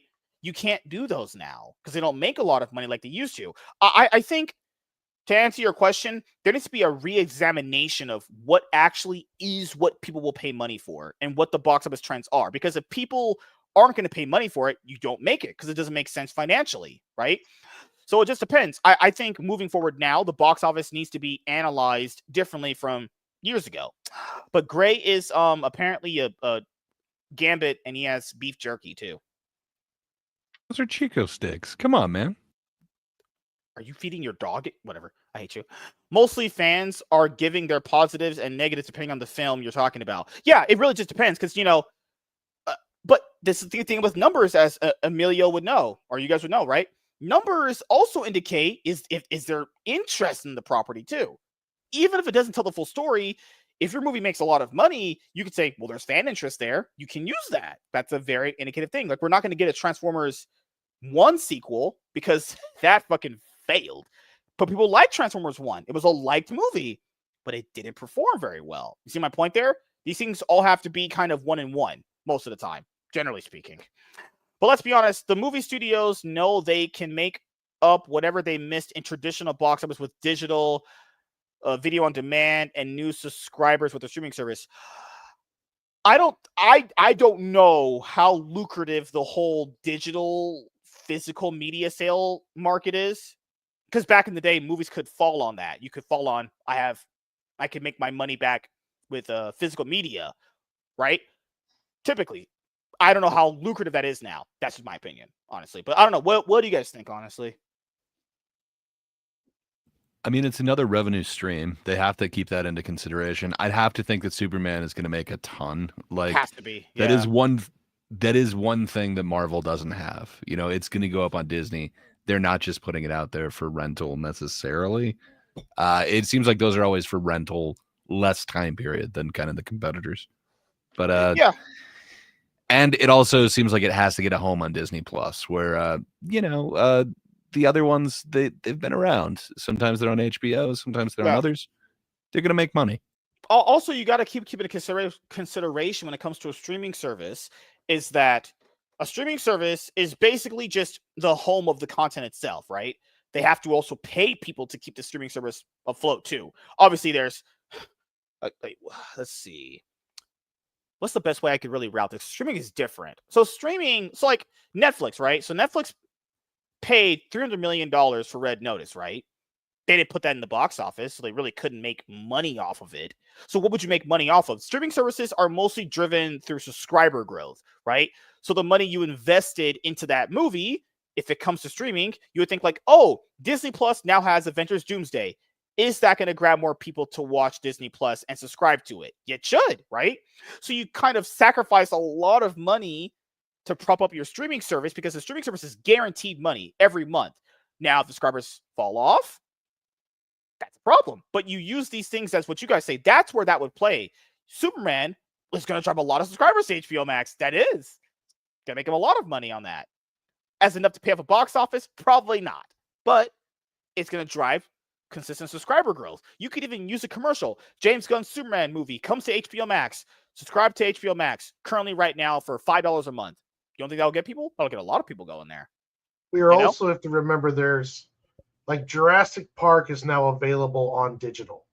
And it's the same time as theater digital price. So it's $30 to own it on UHF, or not UHF, UHD. And then $24 to rent it. So there's going to be people that do that because it's easier just to rent it for $25 and stay in your comfort of your home and watch it. So how much money did Thunderbolts make off of that, being on that for like 2 months? It only recently dropped in price, so you could buy it because they just recently released the Blu-ray. So if Superman makes $680, I could easily see it making another 20 mil on digital before it finally ends up on HBO Max, because they're not going to put it on HBO Max until it's been on digital for a while. Like, we probably won't see Superman on HBO Max for probably till the end of the year. So, yeah. And there's another thing that drives that too, which is what's the best way? I think it's a little disingenuous the way they do it, because like if you take Superman and you put it on HBO Max, right, that gives you more subscribers, but that it really. But how do you manage that revenue? Is like, did that pay for Superman, or is that paying you to run HBO Max? Because we know running a streaming service costs a lot of money, right? So well, I think it all ties in media. I get it, but it depends on the studio too. Like HBO, during the time period where they were doing movies straight to streaming during the plague, HBO was paying money to have that license to do that. So these films recouping their budget costs was being paid by essentially HBO or Warner Brothers or HBO Max in order to get the film there. So they're recouping their losses that way, and then they hope to bring in subscribers. But as we've seen, Disney is now merging with Hulu. HBO Max is actually a merging of like 7 different streaming services that Warner Brothers was doing, and now they're just all HBO Max. So the streaming's not paying off as well as it is for like Netflix, and even Netflix is not so willy-nilly just throwing money around like they were before. Like they would just give some director like 200 million and say, "Go nuts, man! Just give us a movie that gets people to subscribe and watch it." So I can see Superman doing good post theater.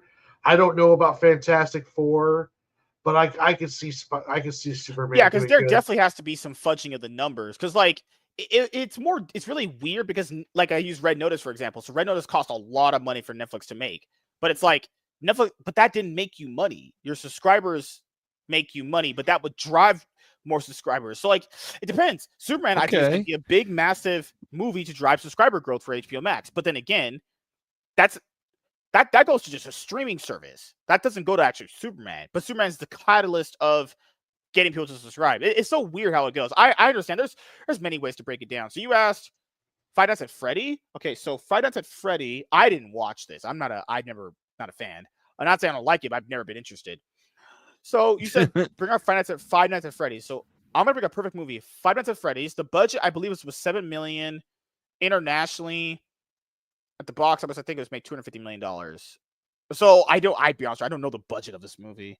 So the box office here it's saying that they're 297? practically 300 mil. Good Lord. Dude, if it's anywhere near 7 million, there is zero, and it's Blumhouse, so I bet it is. But there is no chance they are not profitable. Yeah, you're right. This has been Blumhouse's most successful. Keep in mind, that's how lingo works with box office terminology. Being successful doesn't mean profitable. But then again, I'm just putting it out there. I'm not saying it's not. You said the budget was... How is this one not profitable, though? I mean, I don't know. I haven't looked at the movie's numbers ever. I could care less. Come on, do your MSK math. Five Nights at Freddy movie? Good Lord. Where's the movies in this shit? I'm sorry, it's Wikipedia. I'm generally sorry, but I don't know that much about these movies. I'm sorry. They usually have a decent kind of number here. 20 million? Oh, no, they made a lot of money. There's holy shit. It depends on the marketing budget. There's a marketing budget attached to this thing. So if the marketing budget is low, they're good. You're good. You did a good job. I legitimately don't know. I don't know every single movie's marketing budget. I looked up Superman's home release dates, and essentially there's nothing been confirmed yet, but if they do the 45-day route, it'll be on paid video on demand August 25th-ish, and it should be on HBO Max somewhere around October. If they go with the usual standard 45 days for paid video on demand, and then 60 to 100 days for streaming service. But this has not been confirmed yet.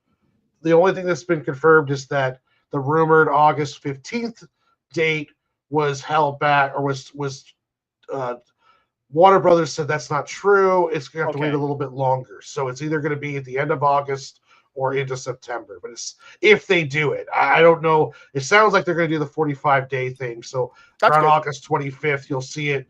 You'll be able to go to your favorite digital purchasing store and be able to buy it for like $30 and then watch it at home. And then you'll see it on HBO Max probably in October-ish, according to the article. So they said with Five Nights at Freddy, the rumor could be wrong. These studios can lie about what the budgets and marketing are all the time. Just want to put that out there. They say that it's likely around the same. So with tax incentives, they said the budget's slightly higher. It could be like $25 to $36 million. So the marketing budget's around $36 million. That means the movie cost what? Like, I don't know. 36. No, 36, dude. How are you getting 36? So they're saying the budget is 20. So you're like, so that means that it's 36. So we're just going to double 36. They said some sources suggest a slightly higher budget of 25 before tax incentives. Yeah. These are suggestions. Everywhere that I'm seeing is 20, and then you're saying that there's tax incentives. That wouldn't mean that they're paying extra. That means that they would then get money off. So if it's 20, I'm thinking 20 easy, sounds right, and then it could be 20 for both. everywhere That's that I'm fine. seeing says marketing's also estimated at 20. So Yeah, I don't know where that's- you're getting 60 or 70 million. I'm getting 40, man. They are no, you're right. well You're right. profitable. I think I read the tax and everything backwards. Oh my god, my brain fried. I'm sorry. So if it's 20 and 20 together, yeah, that's very good. See, that right there, Anthony, would be a perfect example. Because you had a movie that paid for its marketing budget and its production budget, and it made you profit. So it would be likely a very good reason to do another one of those. Especially if it did in 2023. What did it do? Like 297? That's very good. Yeah, close to 300 million. Right there, that should be an example. So if someone were to say to you, but this movie was successful in what way? Getting fan interest, getting money back? Because I think studios look for money first and foremost because these are corporations at the end of the day. Blumhouse has had a lot of L's recently. Like, I mean, a ton of Not L's. recently. Their business model is the shotgun style. They're gonna throw small budgets at everything and hope that something sticks. True. This one stuck, and good for them. But hopefully they have it spread out enough that this will cover the rest of that stuff. But true. Yeah, it kind of sucks, man. I hate that studios do that, but every type of studio. Okay, hold on, give me a second. What was the last one Blumhouse came out with? I think it was Megan 2, right? I'm pretty sure that failed. I can't remember if that one was Blumhouse. I know they had The Woman in the Yard earlier this year. Oh god. They always do like 4 horror movies each year, so it's hard to remember which one's which, but there will be a couple coming out by the end of the year. Blumhouse movie flop streak. Shit. Oh, it's not really a flop because like they're all tiny budgets. They're meant to do that. So you have Megan, which you said, The Woman in the Yard, Wolfman. I know it's got a woman and a yard. 2 things you hate. Oh my god, I forgot about Wolfman and Drop. Well, there was Drop? Wolfman was a January release, and I was really hoping for way better from that. But Drop kind of surprised me. I didn't hate it for what it is, but that's what you should do, is some small budget ones that are definitely going to make their budget back. Soul Searching begins at Blumhouse after Cold Streak capped by Megan 2. Not the sequels audiences wanted. Or, to be fair, or could it be just like you're making shit movies that nobody wants? Maybe we'll go over this at some point, being as a little back burner video. But, kind of. But like they did a huge what would you call it? Like jump the shark moment.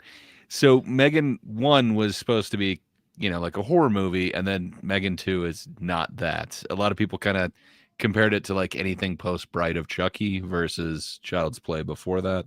Mm-hmm. It's where they get kind of goofy with it.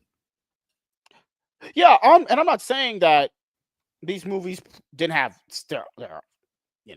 audiences, but it's looking like from the last every time I heard Blumhouse, the last 4 or 5 movies they put out, it's looked like people have just not cared they existed. That's bad. That's not good. And I mean, Drop was kind of good. It's interesting. Like all of a sudden, this lady's told through an airdrop on her phone, you must commit a murder in this restaurant. It's kind of a fun premise. Like essentially, you got to kill your date. I don't know if Warren saw any of these because he's not a horror fan. But I don't know. We'll start with Megan. Megan, well, it's a success. Did you see this? Sick. Did you see this one? It's a Peacock one. I did not. There's something wrong with the children. That could be a fucking diary right there. Say I saw that one. Insidious Red Door. That's the how many? What the fuck? Oh, yeah, I didn't see that version of Insidious, but I think that's. I can't remember if that's the second. That or would be considered a success, even if this wasn't liked by fans. By those numbers, I could tell that was successful. So that one's good. Okay, that one's MGM. The Passenger is actually pretty badass. I would highly recommend seeing that. Yeah, huge fan of that one. Totally Killer. Totally Killers. It's a stylistic one. It might have started with The Exorcist. I remember they tried to do like an Exorcist legacy sequel. Yep, this sir. Fuck it. Why is this legacy sequel to the originals, man? Oh my god. Yeah. Some people liked it. Not a big fan. Okay, so where did it start with all these elves people keep talking about? It might have been Night Swim. So Night Swim, it's the story of the haunted pool. The pool is the bad guy in this one. That's right. You know, that's what you need out of a horror movie. A horror movie. Then the next one is Imaginary, where imaginary creations are the bad guys. And then that's followed up with Afraid. It's AI. Your Alexa is the enemy. It's in your house. What do you do? They're just a bunch of like kind of shitty horror movies. They had a streak of them. That's what they do. So these are the beginning of the year horror movies, kind of like they had this year. Yeah, horror. Okay. So basically, starting with, but they also had Speak No Evil. So if you want to go back to that, they had some big budget ones. So Speak No Evil is now I'm forgetting his name. James McAvoy was in this. Thank you. It's a very beefy McAvoy in this one. I think they literally took all the same movie out of. It's a Dutch version. They took all the teeth out of the Danish Dutch version and then gave it a Hollywood ending. But still, it's not a bad flick. It's just weird because the other one's like 2 years old. So hold on, you guys House of second. This crackhead's outside. Fair enough. House of Spoils. It's like a chef who's like losing it, and there's also hauntedness going on with that. Wolfman. It's the traditional Wolfman story, but this time it's Lee Winnell who's doing it, and yeah, sadly, it is one of the weirdest and worst wolf flicks I've seen. I don't know why they went that way. I was really looking forward to it. It was supposed to be released sometime around like Halloween, fall of last year, and then they just delayed it till January. And I can see why. It is really not a good film, which sucks because Lee Winnell has done some amazing ones. And then Woman in the Yard, just this woman goes through some trauma, happens to be injured and have like a broken leg. I happen to see this right around the time that my wife had a broken leg, so maybe it connected with me a little bit more than most people. But randomly, this woman just shows up in the yard, and she keeps getting closer and closer to the house, and it's just kind of creepy. But a lot of people didn't like it. It's got kind of a controversial message to it, but yeah, just kind of a small horror thing. Drop was kind of interesting. Again, like this girl just gets airdropped to this thing. Hey, here's a picture of your kid. I know where he's sleeping. We will kill him if you don't kill your date right now. It's kind of an interesting premise. It's a little fantastical, but I didn't hate that one as far as a lot of these have gone. I would probably rank this a lot higher than some of them. And then you get to Megan 2.0, and it's, you know, the first one was successful, so let's do it again, but make it campy. The guy that directed Orphan and House of Wax directed The Woman in the Yard. Crazy. I liked it, but maybe I kind of connected with it. So the woman House in it is in an ex. Yeah, it's a chef who's a witch. Don't worry. Okay, about that's a stream release. That doesn't really count. Okay, so if you count Wolfman, The Wolf in Yard, and yeah, that's so these are flopped. 1, 2. Yeah, but 3, it's a January release. Woman in the Yard was a March release. Drop was an April release. What a drop! They anticipated Megan 2.0 being a June release to actually do something, and it just didn't. But there's a crackhead outside yelling "fuck" because I think he hit something with drugs. He's hitting it hard. He's literally standing in the middle of the road yelling "fuck." I don't know if you guys heard it, but he's been getting like a MSK. He's calling your name. Go talk to him. It's like he's getting imaginary blown or something. But they anticipated more for this. Yeah, for sure. Well, the first one was successful, but very successful. They changed it. This is like Jason in Space type deal. The first one made $181 million box office wise. The second one, and that's what they were anticipating, man. This one made 39. Oh, it's quite a step down. They anticipated much better. I'm just saying because you guys always bring up. Sometimes you can see an upward tick. Sometimes you don't see an upward tick. Sometimes you crash and burn. Well, and that one they had advertising out the ass for. Every 2 minutes on YouTube, I got an ad for Megan 2. They had to spend a pretty penny on the advertising for that. So I think they're extra in the hole for that one. All right, so we're gonna wrap it up here tonight. Sorry it was late. I'm gonna try and make it a little bit earlier next week, but you know my schedule is I get off at 7:30 pretty much on Wednesdays now. So crazy shit. We'll start with Grey Poupée. What would you like to say to the audience before we head out? Yeah, if you just can't get enough of me and you need to hear more, go by the Thinkers tomorrow night. It's YouTube at that darn kidda. It's people from a bunch of different countries getting together, disagreeing about everything. I think we're talking about deceptive. I can't remember exactly what it is, but it's pointless fiction tomorrow. So if you want to come by and get an international opinion on pointless fiction and a little bit of the news, and hey, if you want to make fun of me, come on over there. That's about all I got going on. What about you, Warren? What do you have going on, sir? Well, I'll be on MSK's show here on Friday, and then on Sunday will be episode 10 of my draw stream. And that's all that I really have planned right now. I always talk about trying to squeeze in a draw stream, not draw stream, but a game stream, but I never really do. But yeah, for sure, I'll be here Friday and on Sunday. Hell yeah. Coming up, I'm going to be streaming Yu-Gi-Oh! Master Duel later on tonight, late. I don't care who watches because I'm playing Yu-Gi-Oh! That's how it happens tonight. Going to be streaming League early. I don't know. Who knows? Maybe I'm just going to have sex with a girl. Jokes aside. All right. So, streaming Yu-Gi-Oh! Master Duel later tonight at some point. Then, around afternoon-ish tomorrow, playing League. Cloud9 podcast with me and Chaz. Friday, me and Lone Source Warren will have our show around 8:30-ish. Featuring Comics Dad. It's going to be our featured guest. His power went out last time, but he'll be here hopefully this time around. Saturday, me and Laps Comic Fan will start our show back up again. It starts Saturdays now instead of Tuesdays because, as you guys know, my work schedule changed. I have Mondays and Thursdays off now, so things have changed, and I can't control these things. I have no control, but it's okay. It's okay. We can deal with it. We understand. You've got no control. I'm flexible, as I've proven. I can make things happen on the fly, honestly. You're flexible and you're cool without having control. So Just saw a crackhead yell the word fuck 30 times. And my brain is just like, what did this man smoke? And then he ran up the street. So pretty sure Warren had the answer there. Crack. Crack is what that guy smoked. So yeah, glad Gray's mic is fixed, and yeah, when you guys see the actual video part when we do it, I'll just edit out the part where he started roboting, and then we'll have you perfect. Yeah, sorry about that. That's okay, you bastard. My mic's working. It's just my internet. You're gonna make me edit videos and put out quality. Oh my God, Gray, how could you? It's not like you can actually do that. Come on. See, this is why Warren's on my side and not yours. No, I'm on Gray's side. Good Lord. So, thank you guys for checking out this episode of the MSK Show. The MSK Show will be back again on Friday around 8:30 p.m. PST, and our featured guest will be Comics Dad.